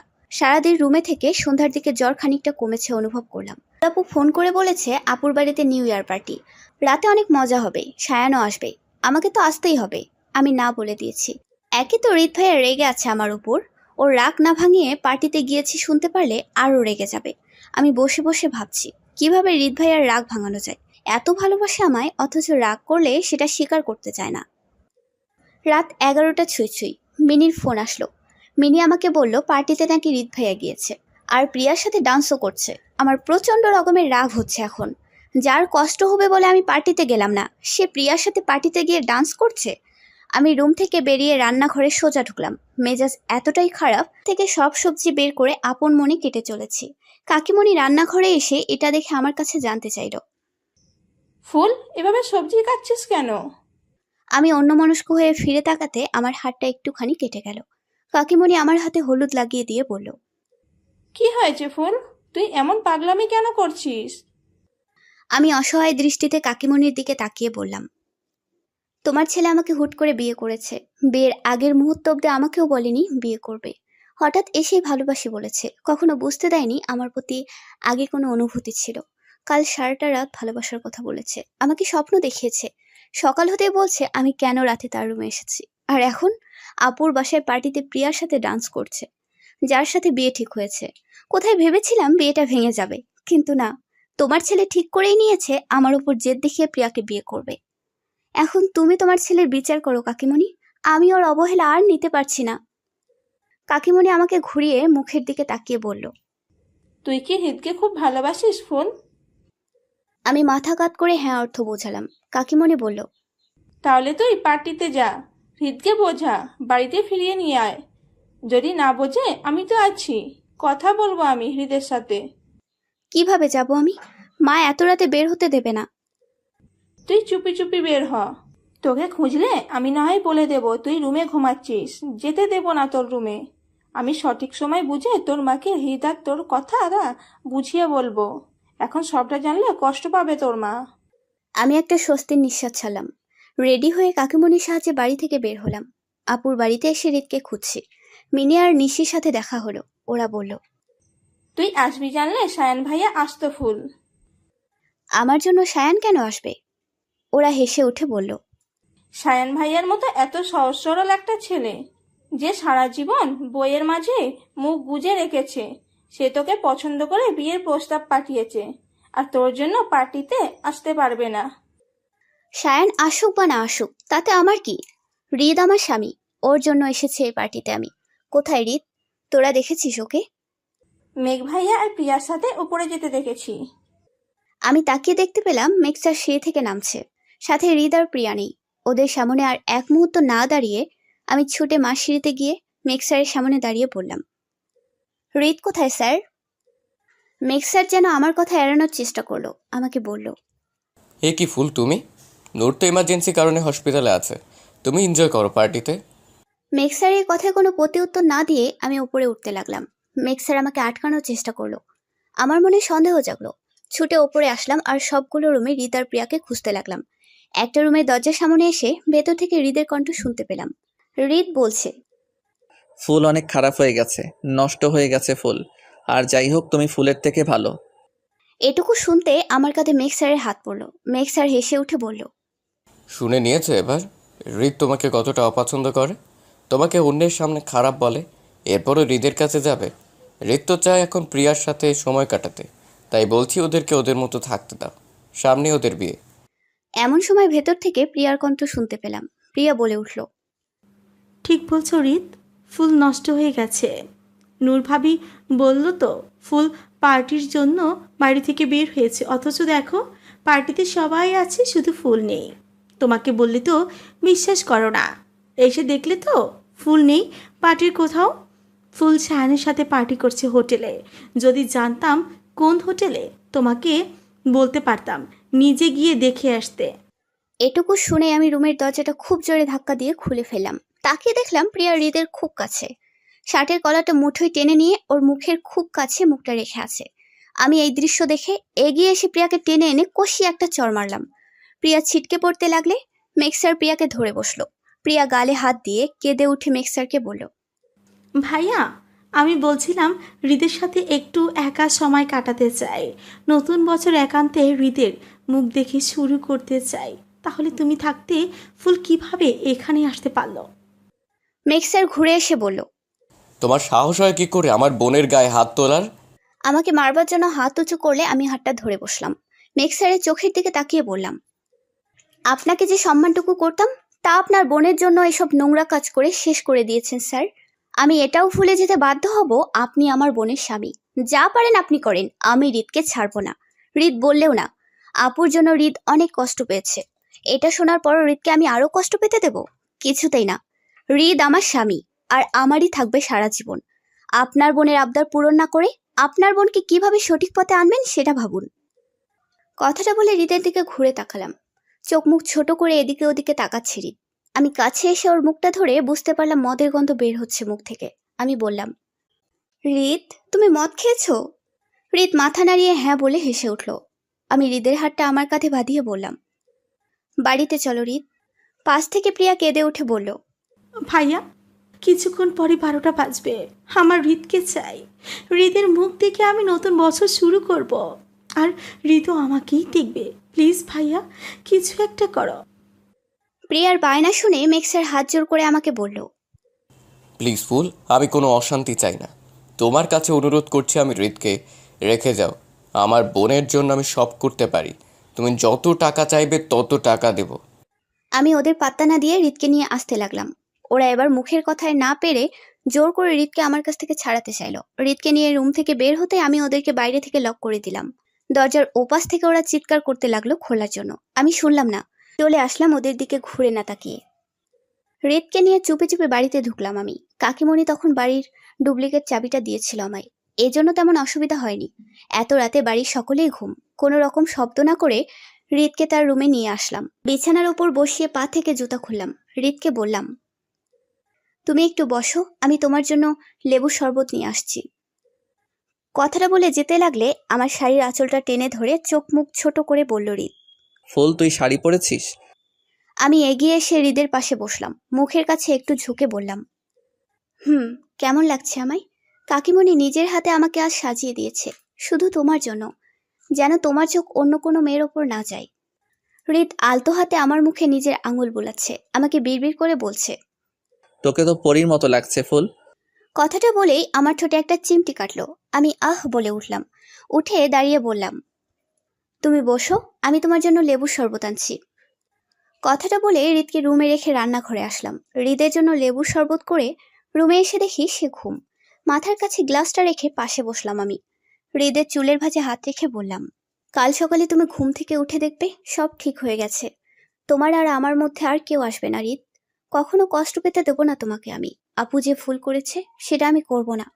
হৃদ মিনমিন করে চাইলো, দুহাতে আমার মুখটা ধরে ফিসফিসিয়ে বলল আমায়। ফুল, তোকে আজ খুব সুন্দর লাগছে। আমি হেসে উঠলাম। হৃদের নাকটা টেনে ধরে বললাম, ঘুমাওনি এখনো? ওঠো, লেবুর শরবতটুকু খেয়ে নাও, নেশা কেটে যাবে। হৃদ উঠে বসলো, আমার কোমর টেনে ধরে ঘাড়ে নাক ডুবিয়ে বলল, তোর নেশা আমি কাটাতেও চাই না কখনো। আমার পেটে হাত রেখে অনেকক্ষণ ধরে শক্ত করে জড়িয়ে আছে হৃদ। আমার পিঠে বুক মিশিয়ে কানের কাছে আস্তে করে বলছে, তোকে আমি খুব ভালোবাসি ফুল। তুই নিজেও জানিস না আমি তোকে কতটা চাই। আমি মুখটা ঘুরিয়ে বসে হৃদের শার্টের কলারটা টেনে ধরে বললাম, এত ভালোবাসো? তাহলে প্রিয়ার কাছে কেন গিয়েছিলে? একটু মুখটা এগিয়ে নিয়ে এসে বললাম, মদও খেয়েছো, গন্ধ বের হচ্ছে তোমার মুখ থেকে। লেবুর শরবতটা নিয়ে হৃদের হাতে দিয়ে বললাম খেতে। হৃদ ডকডক করে পুরো শরবতটা খেয়ে নিল। আমি বললাম, এখন তুমি ঘুমাও, আমি রুমে যাচ্ছি। ঘুরিয়ে আমাকে বিছানায় নিয়ে আসলো। আমি বললাম, আমাকে রুমে যেতে দাও হৃদ, এখানে ঘুমোতে পারবো না আমি। সকালে আমাকে রুমে না পেলে মা অনেক ঝামেলা করবে। কে শোনে কার কথা? হৃদকে কতবার বাধা দেওয়ার চেষ্টা করলাম আজ, কিন্তু ও নাছোড়বান্দা, একটা কথাও শোনে না। পাগলের মতো সারা গালে কিস করে যাচ্ছে। শাড়ির আঁচলটা সরিয়ে ব্লাউজের হুকগুলো খুলে ফেলেছে। এখন আর ওকে বাধা দিতে ইচ্ছে করছে না আমার, তাই সমাপন করে দিলাম নিজেকে ওর মাঝে। সকালে ঘুম ভাঙলে হৃদকে নিজের বাহু ধরে মুখ গুজে শুয়ে আছে দেখতে পেলাম। হৃদের পেটে হাতটা চেপে ধরে ওকে ঘুরিয়ে শুইয়ে দিলাম বালিশে। বুকের ওপরে শুয়ে থুতনিতে ঠোঁটের আলতো পরশ দিয়ে চলেছি আমি। এমন সময় হৃদের ঘুম ভাঙলো। মাথাটা চেপে ধরে আস্তে করে চোখ মেলে তাকালো আমার মুখের দিকে, আর মুহূর্তের মধ্যেই এক ধাক্কায় আমাকে খানিকটা দূরে সরিয়ে দিল। কেন এমনটা করলো কিছুই বুঝতে পারলাম না আমি। হৃদ আমার হাতটা টেনে ধরে নিজের দিকে ঘুরিয়ে নিয়ে বলল, তুই আবার কাল রাতে আমার রুমে এসেছিস? তোকে আমি বলেছি না আমার কাছে না আসতে? হৃদের কথা শুনে আমি থমকে আছি। হৃদকে বললাম আমি, এসব কি বলছো তুমি হৃদ? তুমি তো কালকে আমাকে যেতে দিলে না। তোমার কি কাল রাতের কোনো কথাই মনে নেই? হৃদ এবার রাগী দৃষ্টিতে আমার চোখের দিকে তাকিয়ে বলল, কি মনে রাখবো আমি তোর নষ্টামিগুলোর কথা? সায়নের সাথে পার্টিতে না গিয়ে কোথায় গিয়েছিলি কাল রাতে তুই? নাকি সায়নের কাছ থেকে রাতের চাহিদাটুকু মেটাতে পারিসনি বলে আমার কাছে এসেছিস? তোকে ভালোবাসাটাই আমার জীবনের মস্ত বড় একটা ভুল। তোর চেয়ে তো প্রিয়া মেয়েটা শতগুণে ভালো। আমি হৃদের মুখের দিকে তাকিয়ে আছি। প্রচন্ড রাগ হচ্ছে আমার। হৃদ আমাকে দরজার দিকে ইশারা করে চলে যেতে বলে আমি ওর বুকের পশমে খুব জোরে একটা টান দিয়ে বললাম, ইয়ার কি পেয়েছো? রাতে ভালোবেসে সকালে বলবে সব ভুলে গেছো? প্রিয়ার সাথে আমার তুলনা করছো? প্রিয়ার কথায় পার্টিতে গিয়েছো আমি আছি কিনা দেখতে, অথচ একটাবার বাড়িতে এসে দেখোনি আমি আছি কিনা। আবার আমাকে নষ্টামে বলো। তুমি নিজে কি করছিলে প্রিয়ার রুমের মধ্যে দরজা বন্ধ করে? তখন আমি না গেলে? একদম মিথ্যা বলবি না। নিজেকে ঠিক প্রমাণ করতে একদম প্রিয়াকে জড়িয়ে কিছু বলবি না আমায়। ও তাই? আমি বললে দোষ? আর তুমি যা ইচ্ছা তাই বলে যাবে? তোমার বিচার তো আমি কাকিমণির কাছে দেব। তোর যা ইচ্ছা কর, শুধু আমার সামনে থেকে এখন চলে যা। কিছু মনে করতে পারছি না আমি, যা এখান থেকে। আমি হৃদকে ধাক্কা দিয়ে বিছানার সাথে দুই কাঁধে শক্ত করে চেপে ধরে ওর পেটের উপরে উঠে বসলাম। তারপর বললাম, কোথাও যাব না আমি। তোমাকে মনে করতেই হবে কাল রাতের কথা। হৃদ মুখটা এক সাইডে ঘুরিয়ে নিয়ে বলল, কিছু মনে পড়ছে না আমার, সর ফুল। কি সরব? বলো, আমার সাথে ভালোভাবে কথা বলবে, তারপর সরব। আজ আমিও দেখব তুমি কিভাবে আমায় ইগনোর করো। কাল সারাদিন জ্বরে বিছানায় পড়েছিলাম, একটু আসুনি দেখতে। তারপরও ভেবেছি তোমার রাগ কিভাবে ভাঙাবো। আর তুমি ভেবেছো আমি পার্টিতে গিয়েছি। তুই পার্টিতে যাসনি? না, আমাকে তো মিনি ফোন করে জানিয়েছিল তুমি প্রিয়ার সাথে ডান্স করছো। সেটা শুনেই তো গেলাম। তাহলে সায়ান, ও কেন আসেনি পার্টিতে? সায়ান পার্টিতে যাবে? ওর মতো একটা ছেলে পার্টিতে যেতে পারে বলে তোমার মনে হয়? আর গেলেও বা আমার কি? তুমি জানো না আমি তোমায় ভালোবাসি। ভালোবাসিস আমাকে? তাহলে হসপিটালের সকলের সামনে যে বললি সায়ানকে ভালোবাসিস। ওটা সত্যি না, ভুল করেছি আমি, আর কতবার বলবো। হৃদ উঠে বসলো, আমাকে জড়িয়ে ধরে বলল, সরি ফুল। সব মনে পড়েছে তোমার? না, তবে তুই আমায় ভালোবাসিস এটা জেনে আমার আর কোনো রাগ নেই। আমি তোকে আবার বিয়ে করব সকলকে জানিয়ে। আচ্ছা হয়েছে, আমি এখন রুমে যাব। আজ আবার মা আমাকে রুমে না পেলে ঝামেলা হয়ে যাবে একটা। হৃদ আমাকে ছেড়ে দিল আর রেডি হয়ে থাকতে বলল, আজ আমাকে সাথে করে হসপিটালে নিয়ে যাবে বলে।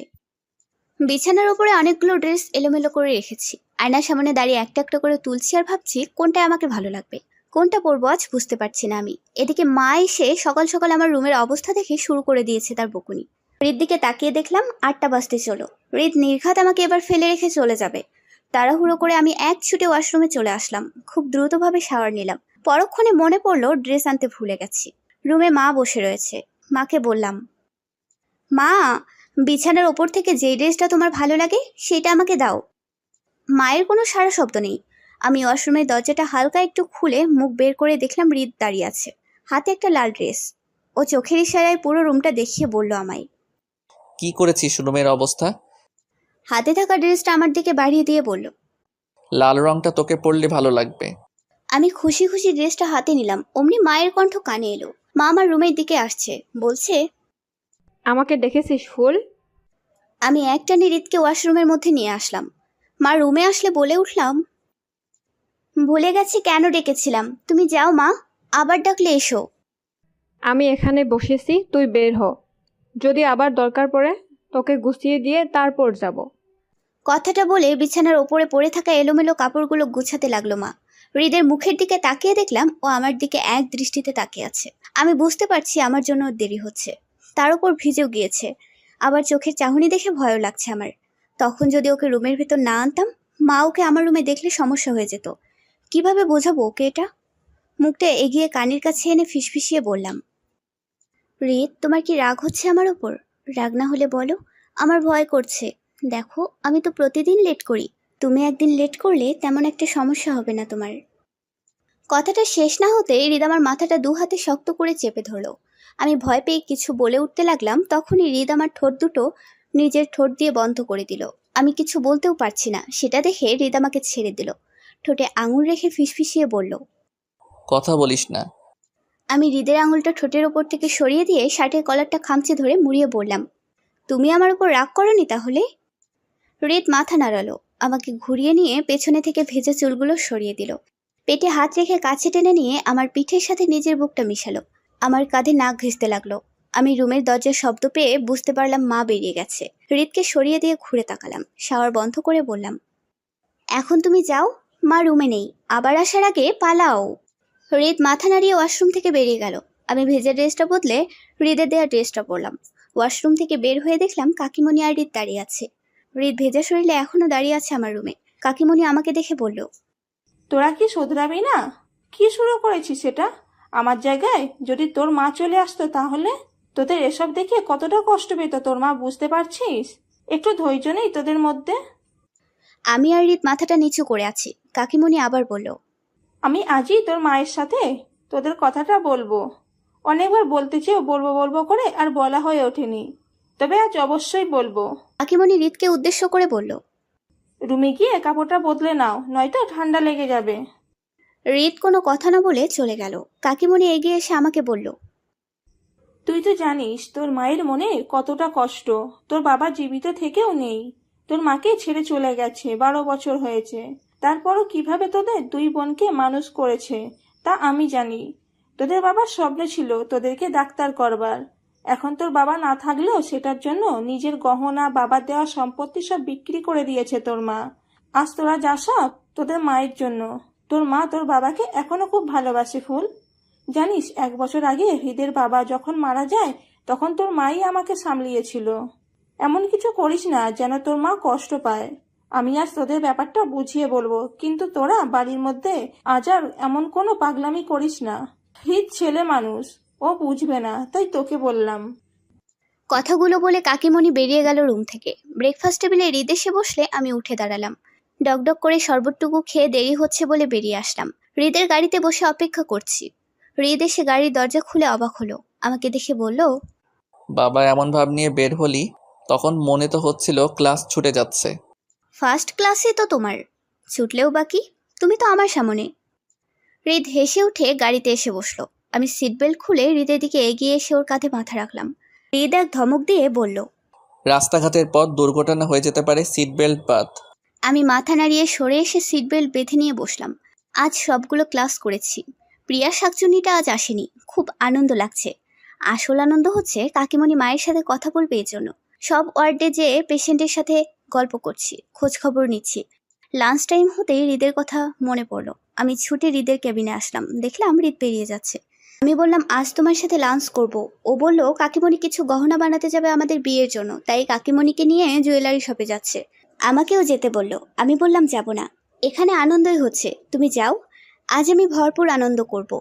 হৃদ বলল, ঠিক আছে, আনন্দ কর। রাতে মা কাকিমার সাথে আমাদের কথাটা বলবে, তারপর ধুমধাম করে আমরা আবার বিয়ে করব। হৃদের মুখে বিয়ে কথাটা শুনে মনে পড়লো মিনি নিশিকে এখনো বলা হয়নি। হৃদকে বিদায় জানিয়ে মিনি নিশির কাছে এলাম। ক্যান্টিনে একটা টেবিলে বসে মিনি আর নিশিকে বলতে লাগলাম হৃদ কতটা রোমান্টিক। ওরা আমার মুখের দিকে হা হয়ে শুনতে লাগলো। তৎক্ষণাৎ নূরাপুর চিৎকার শুনতে পেলাম। চিৎকার করে পুরো হসপিটালের সবাইকে ডাকছে। সকলে ছুটে গেলাম, দেখলাম আপু কাঁদছে। আপুকে বসিয়ে শান্ত হতে বললাম। আপুর কান্না যেন থামছে না, আমাকে জড়িয়ে ধরে আছে আর বলছে, ফুল, হৃদ আর কাকিমনির গাড়িটা অ্যাক্সিডেন্ট হয়েছে। কথাটা শুনে আমি যেন বড়সড় একটা ধাক্কা খেলাম। কিছুতেই যেন বিশ্বাস করতে পারছি না। আপু আবার বলল, কাকিমণি আমাকে কিছু একটা বলার জন্য ফোন করেছিল, শোনার আগেই কলটা কেটে যায়। কিছুক্ষণ পর অন্য একজন ফোন করে বলে গাড়িটা অ্যাক্সিডেন্ট হয়েছে আর দুজনের অবস্থাই গুরুতর। আমার নাম্বারটা কল লিস্টের প্রথমে ছিল, তাই আমাকে জানিয়েছে। আপুর কথা শেষে অ্যাম্বুলেন্স এসে গেছে বলল একজন ওয়ার্ড বয়। আমি শুনে যেন সহ্য করতে পারছি না অ্যাক্সিডেন্টের কথাটা। মাথার মধ্যে পুরো দুনিয়াটা ঘুরছে, কি হচ্ছে বুঝতে পারছি না কিছু। শুধুই হৃদের নামটা মুখে আসলো। হৃদ বলে একটা চিৎকার দিয়ে জ্ঞান হারিয়ে ফেলি। যখন জ্ঞান ফিরল, কেবিনে আমার বেডের পাশে মাকে দেখতে পেলাম। আমাকে চোখ খুলতে দেখে মা এগিয়ে এসে কেঁদে উঠে বলল, তোর কাকিমণি আর নেই ফুল। হৃদের অবস্থাও তেমন ভালো না। কিছুদিন পরেই ছেলেটার বিয়ে হবার কথা ছিল। না জানি প্রিয়া মেয়েটার কি হবে। অপারেশন থিয়েটারের সামনে যেভাবে পাগলামো করছে, হৃদের কিছু হলে মনে হয় ডাক্তারদেরই মেরে ফেলবে। মায়ের আর কোনো কথা শোনার মতো পরিস্থিতি আমার নেই। আমার চোখ দুটো আবার বন্ধ হয়ে আসতে লাগলো। পাশেই নূর আপু ছিল, মনে হলো আমাকে ইঞ্জেকশন দিয়েছে। টানা 3 দিন পর জ্ঞান ফিরল আমার। চোখ খুললে চোখের সামনে আপুকে দেখতে পেলাম। আমাকে উঠে বসতে দেখে রিপোর্টের ওপর থেকে চোখ সরিয়ে নিল আপু। আমার দিকে এগিয়ে এসে রিপোর্টটা আমার সামনে রাখলো। আমার 2 কাঁধে হাত রেখে উঠিয়ে বসালো আমাকে। আমি একটু সজাগ হলে হৃদের কথা মনে পড়লো। অমনি আমি বেড থেকে নামতে চাইলাম, আপু বাধা দিল আমায়। গিয়ে কেবিনের দরজাটা আস্তে করে বন্ধ করে এসে আমার সামনে দাঁড়ালো। রিপোর্টটা উঠিয়ে আমার সামনে ধরে বলল, এই রিপোর্টটা বলছে তুই প্রেগনেন্ট ফুল। আমি জানতে চাই তোর সন্তানের বাবা কে, সায়ান নাকি হৃদ? মুহূর্তে আমার চোখ বেয়ে 2 ফোঁটা পানি গড়িয়ে পড়লো। আমি পেটে হাত রেখে বললাম, আমি প্রেগনেন্ট, হৃদের সন্তান। আপু আমাকে ধরে ঝাঁকিয়ে বলল, যদি তোর আর হৃদের সম্পর্কটা এতই গভীর হয়ে থাকে, তাহলে সেদিন কেন বলেছিলি হসপিটালে সকলের সামনে তুই সায়ানকে ভালোবাসিস? আমি আপুর মুখের দিকে তাকালাম। আপুকে বললাম, তোমার জন্য, তোমার আর মেক্সারের সংসার বাঁচাতে। কিন্তু সেটা শুধুই অভিনয়। আমি পারবো না হৃদকে ছাড়া থাকতে। আমার হৃদ কেমন আছে আপু? আপু সঙ্গে সঙ্গে আমাকে জড়িয়ে ধরলো, কেঁদে উঠে বলল, আমি জানতাম আমার বোন এমন কিছু করতে পারে না যেটা অসম্মানের। অনেক বড় হয়ে গেছিস, তাই না? হৃদকে তুই এত ভালোবাসিস, আমাকে একটাবার বলার প্রয়োজনও মনে করলি না? আমি তোকে সেদিনও জিজ্ঞেস করেছিলাম হৃদকে ভালোবাসিস কিনা, তুই কেন বললি না আমাকে? আমি যদি জানতাম এত বড় একটা অন্যায় কখনো করতাম না তোর সাথে। আমার কাছে মেঘ যতটা ইম্পর্ট্যান্ট, তুইও ঠিক ততটাই ইম্পর্ট্যান্ট। মেঘ যদি সত্যি আমাকে ভালোবাসে, কিছুতেই আমাকে ছাড়বে না। কিন্তু ওর সাথে থাকবো বলে তোর জীবনটা নষ্ট করবো, এটা কিভাবে ভাবলি তুই? হৃদ তোর, ওকে আমি তোর জীবনে ফিরিয়ে দেবো, কথা দিচ্ছি। আমি আপুর হাত দুটো শক্ত করে ধরে বসলাম। আপুকে বললাম, আমার হৃদ সুস্থ আছে তো? আপু মাথা নাড়িয়ে হ্যাঁ অর্থ বোঝালো। আমাকে আপু কিছু বলতে যাবে এমন সময় আপুর ফোনটা বেজে উঠল। ফোন রিসিভ করে কথা বলে আপু আমার দিকে তাকিয়ে বলল, এখন আমার একটা সার্জারি অপারেশন আছে, তুই বিশ্রাম নে। আমি অপারেশন শেষে তোকে হৃদের কাছে নিয়ে যাব। এতক্ষণ আমি অপেক্ষা করতে পারবো না আপু। আমি ওকে না দেখে থাকতে পারবো না। ওর কেবিনটা কোথায় বলো, আমি গিয়ে দেখা করছি। হৃদ হসপিটালে নেই ফুল। হৃদের জ্ঞান ফেরার পর প্রিয়া অনেক জেদ ধরে, হৃদকে আমাদের বাড়িতে নিয়ে গিয়েছে। হৃদের পুরো ট্রিটমেন্ট মেঘ নিজে করেছে, আমি শুধু হসপিটাল সামলাচ্ছি। আপুর মুখে এই কথাটা শুনে আমি আর বসে থাকতে পারলাম না। উঠে দাঁড়িয়ে হাত থেকে এক টানে সেলাইয়ের সুচ ছাড়িয়ে নিলাম। আপুকে বললাম, আমার হৃদ প্রিয়ার কাছে? আমি হৃদের কাছে যাব। ও বাড়িতে আমি হৃদকে এক মুহূর্তেও থাকতে দেব না। আমি ফিরিয়ে আনবো আমার হৃদকে। কথাগুলো বলতে বলতে কেবিনের দরজা খুলে ছুটতে লাগলাম বাইরের দিকে। আপু আমাকে পেছনে থেকে ডাকলো, কিছু বলতে চাইলো আমায়। আমি না শুনেই চলে আসলাম। সার্জারির কারণে আপু পেশেন্টের কথা ভেবে হসপিটালের গেট পর্যন্ত এসে থেমে গেল। আর আমি অটোতে উঠে চলে আসলাম আপু আর মিক্সারের বাড়িতে। খুব জোরে চিৎকার করছি হৃদের নাম ধরে ডেকে। ভেতরে এসে দেখতে পেলাম খাবার টেবিলে হৃদ বসে আছে। এক লোকমা ভাত মুখে দিয়ে খুব জোরে নিঃশ্বাস নিচ্ছে হৃদ। প্রিয়া আমার কণ্ঠ শুনে পেছনে ঘুরে আমাকে দেখতে পেল। আমাকে কিছু না বলে হৃদের দিকে এগিয়ে গেল। হৃদকে বলল, এইসব খাবার আমি নিজের হাতে বানিয়েছি, তোমাকে খেতেই হবে হৃদ। হৃদ খুব জোরে নিঃশ্বাস নিতে নিতে বলল। অনেক ঝাল খেতে পারবো না আমি। প্রিয়া হৃদের মুখটা শক্ত করে ধরে মুখের মধ্যে ঠেসে ঠেসে খাবার ভরে দিয়ে বলতে লাগলো, তোমার জন্য আমি হাত পুড়িয়ে সকাল থেকে রান্না করেছি, তুমি খাবে, যত ঝাল হোক তোমাকে খেতেই হবে আমার রান্না। আমি তাকিয়ে দেখলাম হৃদের সারা মুখে ভাত লেপটে আছে। হৃদের খুব কষ্ট হচ্ছে। আমি আর এক মুহূর্ত দেরি না করে এগিয়ে গিয়ে প্রিয়াকে টেনে কষিয়ে দুগালে কয়েকটা চড় মারলাম। প্রিয়াকে বললাম, দেখতে পাচ্ছিস না আমার হৃদ কষ্ট পাচ্ছে? এত ঝালের তরকারি খায় না আমার হৃদ, তারপরও তুই ওকে জোর করে খাওয়াচ্ছিস। প্রিয়া ভাইয়া বলে চিৎকার করে উঠল। কেঁদে উঠে ভাইয়া বলে ডাকতে লাগলো। আমি হৃদের সামনে পানির গ্লাসটা এগিয়ে দিয়ে বললাম, পানি খাও হৃদ। হৃদ গ্লাসটা আমার হাত থেকে টেনে নিয়ে পাগলের মতো পানি খেয়ে চলেছে। তবুও যেন শান্ত হচ্ছে না হৃদ। খুব জোরে নিঃশ্বাস নিচ্ছে আর বলছে ঝাল ঝাল। প্রিয়াকে সরিয়ে দিয়ে চেয়ার টেনে হৃদের সামনে বসলাম আমি। হৃদের মুখটা দু হাতে আঁকড়ে ধরে ওর ঠোঁটে কিস করতে লাগলাম। সারা মুখে যেখানে যেখানে এঁটো লেগে আছে চুষে নিয়ে বললাম, এখনো ঝাল লাগছে হৃদ। হৃদ আমার মুখের দিকে বড় বড় চোখ করে তাকালো। কিছুক্ষণ তাকিয়ে আমাকে কিছু না বলে এক ধাক্কায় চেয়ার থেকে নিচে ফেলে দিয়ে বলল, কোথা থেকে এসেছে এই মেয়েটা? আমি অবাক চোখে হৃদের দিকে তাকালাম। হৃদ এমন কেন করলো বুঝতে পারলাম না। মেঘসার আর সায়ান সিঁড়ি থেকে নিচে নামলো। সায়ান আমাকে নিচে পড়ে থাকতে দেখে উঠিয়ে দাঁড় করিয়ে বলল, এর নাম ফুল, খুব ভালো মেয়ে, আমার হবু স্ত্রী। পিয়া যেমন তোমার হবু স্ত্রী। হৃদ রাগী দৃষ্টিতে আমার দিকে তাকিয়ে বলল, ভালো না অভদ্র, এই মেয়েটাকে তুমি বিয়ে করতে চাইছো? প্রিয়া এগিয়ে এসে হৃদকে ধরে টানতে লাগলো। হৃদকে সিঁড়ির দিকে টেনে নিয়ে যেতে যেতে বলল, তোমার ওষুধের সময় হয়ে গেছে হৃদ, রুমে চলো, তোমাকে আমি নিজের হাতে ওষুধ খাইয়ে দিব। হৃদ প্রিয়াকে ঠেলে দূরে সরিয়ে দিয়ে বলল, তোমার হাতে আমি ওষুধ খাবো না। আর না, তোমার মতো একটা অভদ্র মেয়েকে আমি বিয়ে করব। আমার বাড়ি কোথায়? প্লিজ আপনারা আমাকে দিয়ে আসুন, নয়তো আমাকে ঠিকানা দিয়ে দিন, আমি নিজে চলে যাচ্ছি। এখানে আমি আর থাকবো না। আমি বুঝতে পারলাম না হৃদ এমনভাবে কথা কেন বলছে। হৃদকে কিছু বলতে যাব, তখন সায়ান আমার হাতটা টেনে ধরে সিঁড়ি বেয়ে ওপরে একটা রুমে নিয়ে এসে ভেতর থেকে দরজাটা বন্ধ করে দিল। আমার গালে একটা কষিয়ে চড় মেরে বলল, তোমার সাহস কি করে হয় ঈদের সন্তানকে নিজের গর্ভে ধারণ করবার? তোমাকে আমি ভালোবাসি, তোমাকে বিয়ে করব। আমি সবাইকে বলেছি এই সন্তানটা আমার। শুধু আমার পরিবারের সম্মানের কথা ভেবে এই সন্তানটাকে নষ্ট করতে হবে। তোমার মাও আমার সিদ্ধান্তে রাজি হয়েছিল, শুধু তোমার বোন নষ্ট করতে দেয়নি। আমি তোমাকে চাই, কিন্তু ঈদের কোনো অংশ আমাদের জীবনে থাকুক সেটা আমি চাই না। সায়ানের কথা শুনে আমি কি বলবো বুঝতে পারছি না। সহজ সরল মুখটার পেছনে সায়ানের এই নোংরা রূপটা ছিল। আমি সায়ানের দিকে তাকিয়ে বললাম, তুমি এতটা নোংরা সায়ান? হৃদ আমার স্বামী, আমার গর্ভে হৃদের সন্তান। এটা জেনেও তুমি এই নোংরা খেলাটা খেললে। এই জন্য বোধহয় আমার জ্ঞান ফিরলে আমার কাছে মা ছিল না। না জানি কতটা কষ্ট পেয়েছে মা। ছোটবেলা থেকেই মা আমাদের দুই বোনকে এমন শিক্ষায় বড় করেছে। না জানি কি ভেবেছে। কিভাবে বোঝাবো আমি? এমন কোনো কাজ আমি করতে পারি না। হৃদের আর আমার সম্পর্কটা পবিত্র। সায়ান আমাকে টেনে ধরে বলল, ঈদের স্মৃতি শক্তি নেই। এই অ্যাক্সিডেন্টে হিত মাথায় প্রচুর রকমের আঘাত পেয়েছে। তোমার সব স্মৃতি হারিয়ে ফেলেছে হিত। হিদের মনে তুমি নেই। ভালো এই হবে তোমার মন থেকে হিতকে মুছে ফেলো। কি বললে তুমি? হৃদের স্মৃতি নেই? না, নেই, আর না কখনো আসবে। হিদের ট্রিটমেন্টের সব দায়িত্ব যে এখন আমার কাজিন মেঘের হাতে। মেঘ কিছুতেই হিদের স্মৃতি ফিরে আসতে দেবে না। আমি এটা হতে দেব না। আমি তোমাদের সফল হতে দেব না। সফল তো আমরাই হব, তোমার অ্যাবর্শনও হবে এখন এইখানে, তারপর আজই আমাদের বিয়ে হবে। সায়ান চিৎকার করে ডক্টর মেক্সারের নাম ধরে ডাকলো। আমি সায়ানকে ধাক্কা দিয়ে রুমের দরজা খুলে ছুটে নিচে আসলাম। হৃদ নিচে থাকায় সায়ান থেমে গেল। আমি এসে হৃদকে বললাম, হৃদ দেখো, ওরা আমাদের সন্তানকে মেরে ফেলতে চাচ্ছে। সায়ান এবার এগিয়ে এসে আমার হাত ধরে টেনে সিঁড়ির দিকে নিয়ে যেতে যেতে বলল, এসব কি বলছো ফুল? তোমার মাথাটা সত্যি গেছে। চলো উপরে গিয়ে ঠান্ডা মাথায় বসে কথা বলি। সায়ান ডক্টর মেক্সারকে ইশারায় উপরে আসতে বলল। সেটা দেখে আমি সায়ানকে ধাক্কা দিয়ে হৃদের কাছে আবার আসলাম। হৃদের পা জড়িয়ে ধরে বললাম, এমনটা হতে দিও না রিত।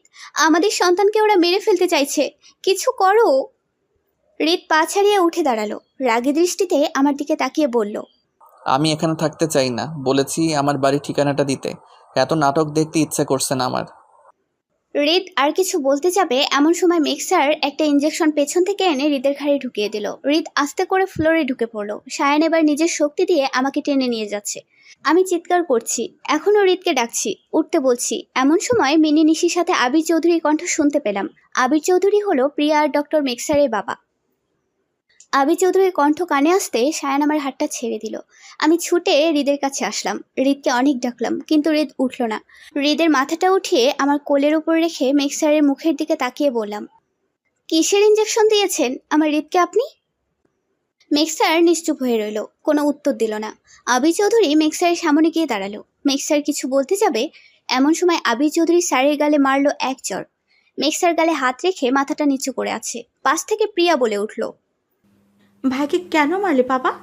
ভাই তো শুধু হৃদের স্মৃতি যেন ফিরে না আসে তার চেষ্টা করছে। প্রিয়ার কথা শেষ না হতেই প্রিয়ার গালেও আবির চৌধুরীর হাতে চড় পড়ল। প্রিয়া চড় খেয়ে গালে হাত দিয়ে ভয়ে কাচুমাচু হয়ে আছে। আবির চৌধুরী রাগী দৃষ্টিতে তাকিয়ে বলল, তোমাদের দুই ভাই বোনকে আমি ডাক্তারি পড়িয়েছি পেশেন্টদের চিকিৎসা করে সুস্থ করে তোলার জন্য, ভুল চিকিৎসা করে পেশেন্টদের ক্ষতি করার জন্য না। ভেবেছিলাম অনেক হয়েছে, তোমাদের ভুলগুলো তোমরা বুঝতে পারবে, কিন্তু না, তোমরা এখনও একই রকম রয়ে গেছো। আমি তোমাদের আরাম আয়েশ দিয়ে মাথায় তুলে ফেলেছি। আমার আগেই তোমাদের শাসন করা উচিত ছিল। তুমি বিয়ে করেছো নিজের ইচ্ছায়। হ্যাঁ, আমি সন্তুষ্ট ছিলাম না তোমাদের বিয়েতে, কিন্তু যখন তোমার বিয়ের আসল কারণটা আমি জানলাম, তখন আমি চলে আসলাম বাড়িতে। সি নূরকে শুধুমাত্র বিয়ে করেছো তুমি ব্ল্যাকমেইল করার জন্য, প্রিয়ার জীবনে হৃদয়কে এনে দেওয়ার জন্য। মেক্সার আবির চৌধুরীর মুখের দিকে তাকালো, চোখে চোখ রেখে বলল, এসব কথা তোমাকে কে বলেছে বাবা?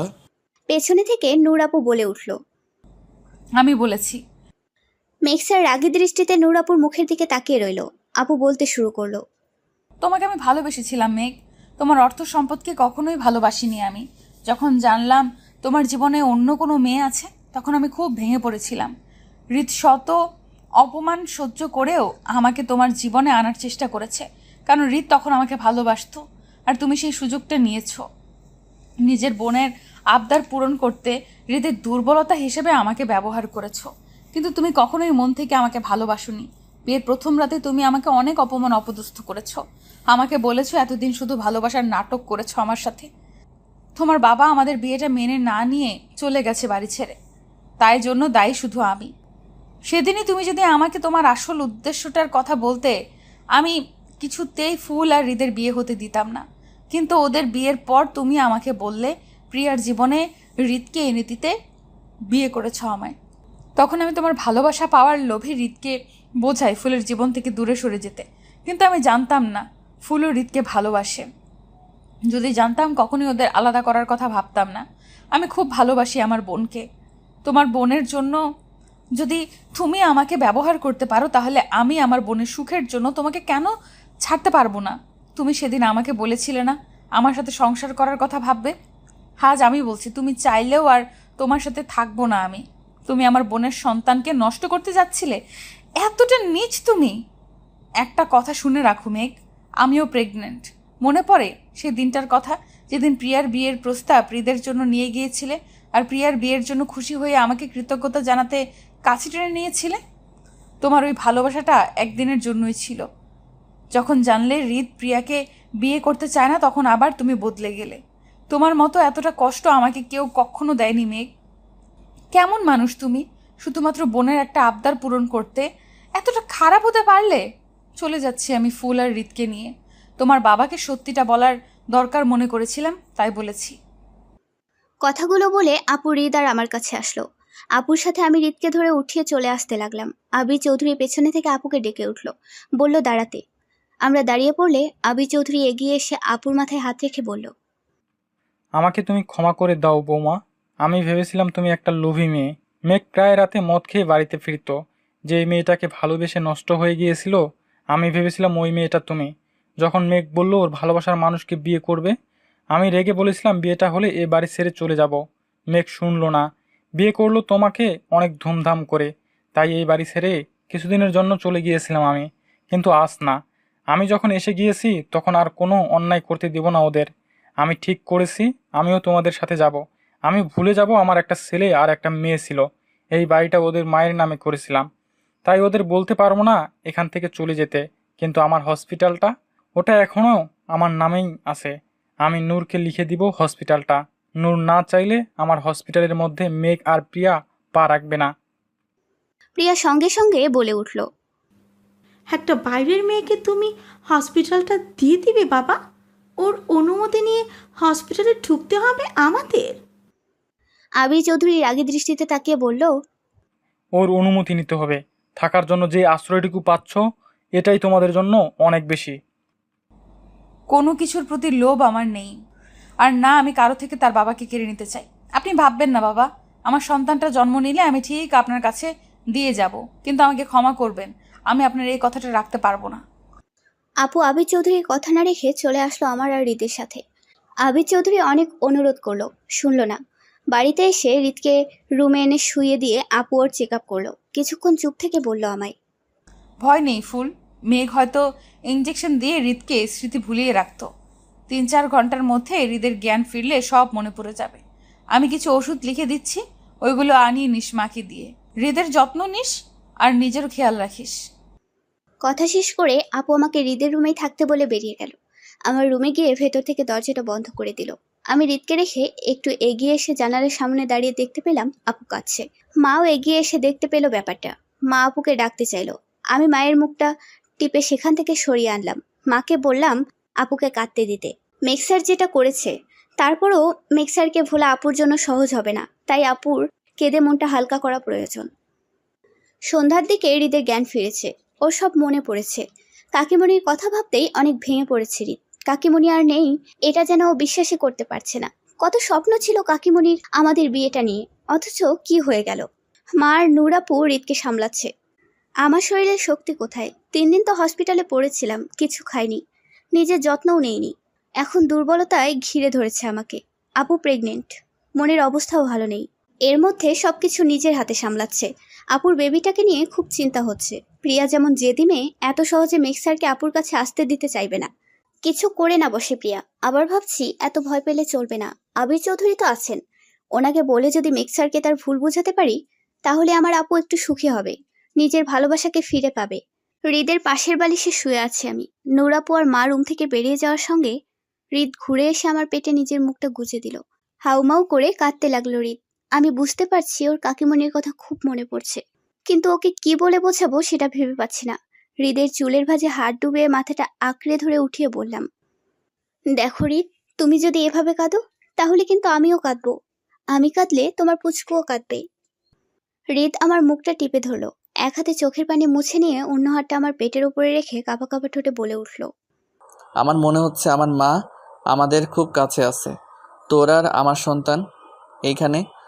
কথাটা বলেই হৃদ আমার কপালে একটা চুমু দিয়ে মাথাটা এনে আমার বুকে রাখলো। আমি হৃদের পিঠে একটা হাত রেখে অন্য হাতটা হৃদের মাথায় রাখলাম। হৃদ আমায় শক্ত করে জড়িয়ে ধরে বলল, আমার সন্তানের খুব যত্ন নিতে হবে, কিন্তু তুই খাওয়া দাওয়া তেমন একটা করিস না। এই সময়টাতে লেখাপড়ার পাশাপাশি তোকে প্রচুর খেতে হবে।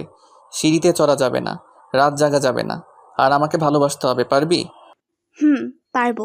এখন একটু ঘুমাও তো তুমি, কাল হসপিটালে যাবা তো। কাজের মধ্যে থাকলে তোমার মনটাও ভালো থাকবে।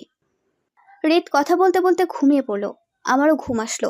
ঘুম থেকে উঠেছি, সময়টা খেয়াল করিনি।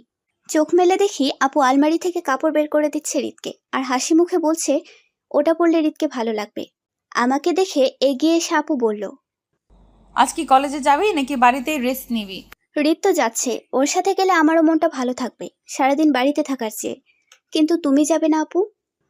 কোথায় যাব? আমি ভেবেছি মেঘকে ডিভোর্স দিয়ে দেব, আর এই সন্তানটাও রাখবো না। পৃথিবীতে আসলেই আবির চৌধুরীকে নিয়ে আসব। মানুষটা সারা জীবন একা থেকেছে।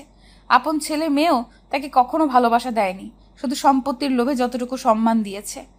বাচ্চাটাকে পেলেই হয়তো জীবনে একটু সুখী হবে। ওই হসপিটালে আমি আর যাব না।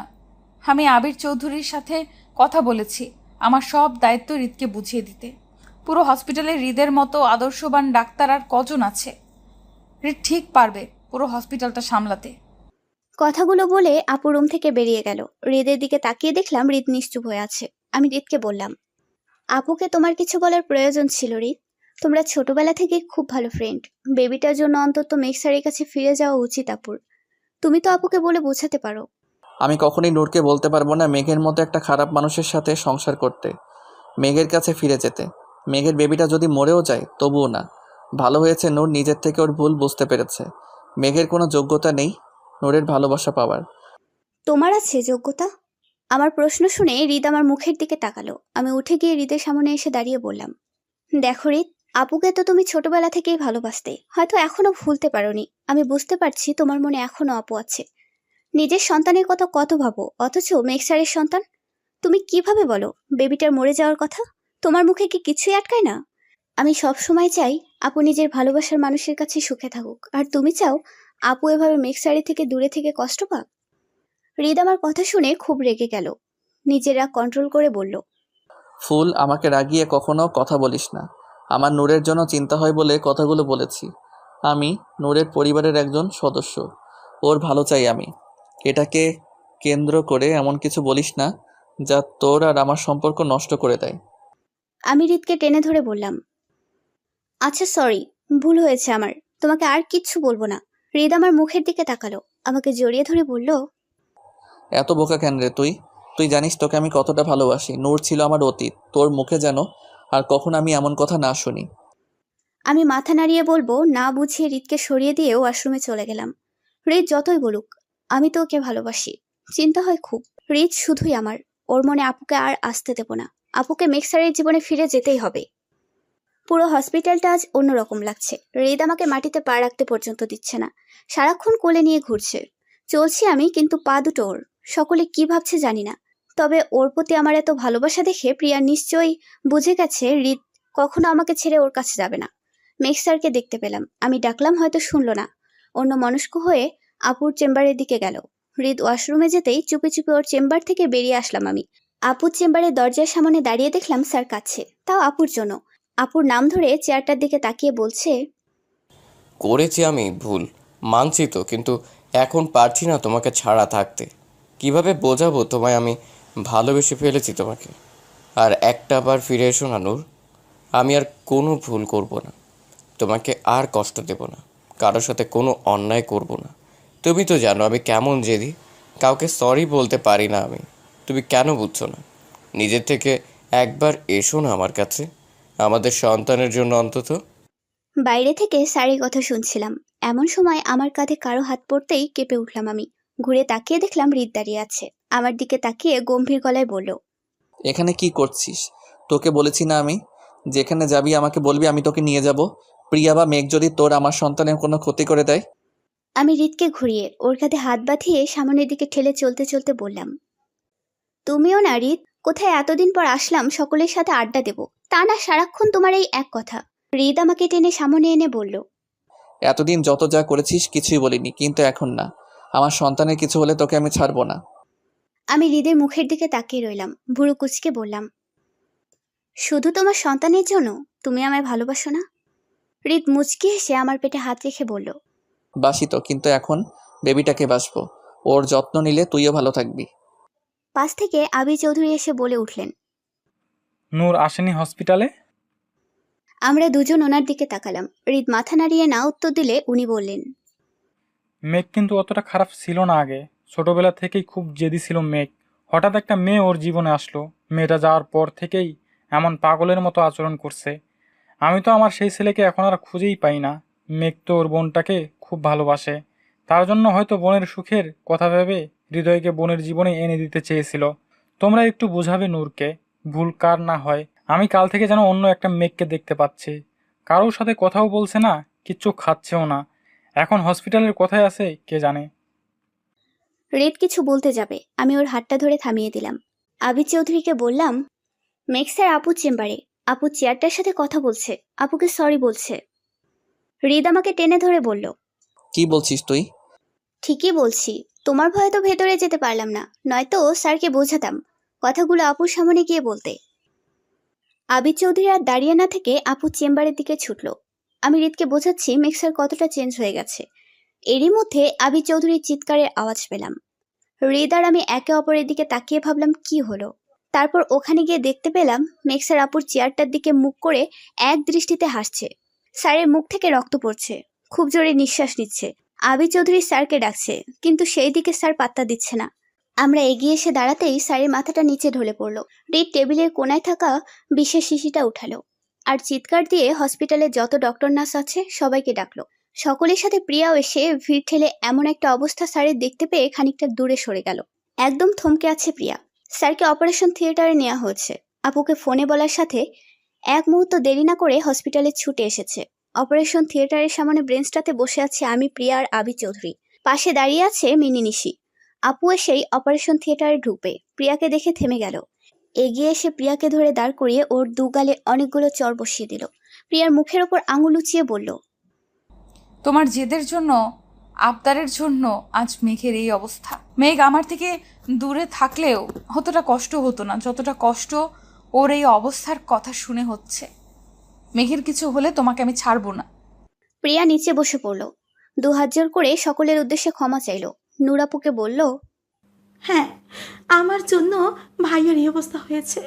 তুমি তো ডাক্তার ভাবি, আমার ভাইকে বাঁচাও। আমি আর কখনো কারো কাছে কিছু চাইবো না, কোনো আবদার করবো না। আপু আর কোনো কথা না বলে অপারেশন থিয়েটারের মধ্যে ঢুকে গেল। প্রিয়াকে উঠিয়ে ব্রেঞ্চে বসালাম আমি। মিনি নিশি এগিয়ে আসলে ওদের কাছে আজ পর্যন্ত যত খারাপ ব্যবহার করেছে সবকিছুর জন্য ক্ষমা চাইল। 4 ঘন্টা পর অপারেশন থিয়েটার থেকে বেরিয়ে আসলো হৃদ। আমরা সকলে এগিয়ে আসলে হৃদ বলল, টেনশনের কোনো কারণ নেই, মেঘ এখন বিপদমুক্ত, কিন্তু কিছুদিন কথা বলতে কষ্ট হতে পারে। নূর এখন কথা বলছে মেঘের সাথে, ওর কথা বলা শেষ হলে কেবিনে শিফট করে দেব, তখন তোমরা দেখা করে নিও। আমি একটু এগিয়ে এসে দেখলাম মেক্সার আপুর হাতটা টেনে ধরে আছে আর কাঁদতে কাঁদতে বলছে, আমি চলে যাব, ছাড়ো, তোমার সাথে থাকবো না। একটা ভীতু কাপুরুষের মতো বউকে ভালোবাসি বলতে পারে না, আবার বিষ খায়, ইগো দেখায়। কিভাবে খেলে তুমি বিষ? একবারের জন্য আমার কথা ভাবলে না, আমাদের সন্তানের কথা ভাবলে না। তোমার বাবা বোন যাদের তুমি এত ভালোবাসো, যে বোনের সুখের জন্য এত অপরাধ করলে, একবারও ভাবলে না কত কষ্ট পাবে সবাই? মেক্সারের কথা বলতে কষ্ট হচ্ছে, তাই চুপ করে শুধু শুনছে, কিন্তু আপুকে ছাড়ছে না। এটা দেখে আনন্দে আমার গাল বেয়ে 2 ফোঁটা পানি বেরিয়ে আসলো। হৃদ পেছন থেকে আমার কাঁধে হাত রেখে বলল, ভালোবাসাটা এমনই, কেউ বলতে পারি আবার কেউ বলতে পারে না। অথচ দেখ, মেঘ ও নূরকে ভালোবাসে, এটা আমরা কেউ জানতাম না। মেঘ যদি এই কাণ্ডটা না করতো তাহলে হয়তো ওর ভালোবাসাটা আমরা বুঝতাম না। আবার ইগোর বশে মেঘ কখনো স্বীকার করতো না, ওর জীবনও চলে যেতে পারতো।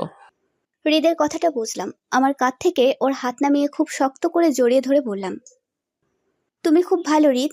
আমি কোনো ভুল করলে অবশ্যই বলবা, আমায় শাস্তি দিবা। এমন কাজ কখনো করবা না। তুমি তো জানো আমি তোমাকে কতটা ভালোবাসি। মেক্সার বোকা, তাই এমন করেছে। যখন তোমার আমাকে বলতে ইচ্ছে করবে তখনই বলবা ভালোবাসি। হৃদ আমার পিঠে হাত রেখে বলল, তা তো বলি আমি, আমার মতো এতটা ভালো কেউ বাসতে পারবে তোকে? আমি এত চাই তোকে যতটা কেউ কাউকে চাইতে পারবে না। হৃদের কথা শুনে আমার খুব ভালো লাগছে। ওর কথা শুনে আরো ভালোবাসতে মন চাইছে আমার। আই উইশ হৃদ আমাকে সারাটা জীবন এতটাই ভালোবাসুক। আপু আর মেক্সারও এইভাবে সব সময় সাথে থাকুক। প্রিয়া এবার নিজেকে শুধরে নিক। আবির চৌধুরী নিজের বাড়িতে ছেলে মেয়েদের নিয়ে সুখে থাকুক। আর মা, আপু আর আমার টেনশন বাদ দিয়ে নাতি নাতনির কথা ভাবুক। কিছুদিন পরই তো ওরা আসবে। না জানি কার মতো হয়, তবে আমাদের বেবিটা যেন আমার মতোই হয়। হৃদ যা তেরা, ও ঠিক পারবে শাসন দিয়ে আদর দিয়ে পেলে নেলে বড় করতে। আর আপুর বেবিটা মেক্সারের মতন হোক। আপুর অনেক অভিজ্ঞতা আছে মেক্সারকে সামলানোর, নইলে কিনা মেক্সারের মতো একটা মানুষ আপুকে এতটা ভালোবাসে।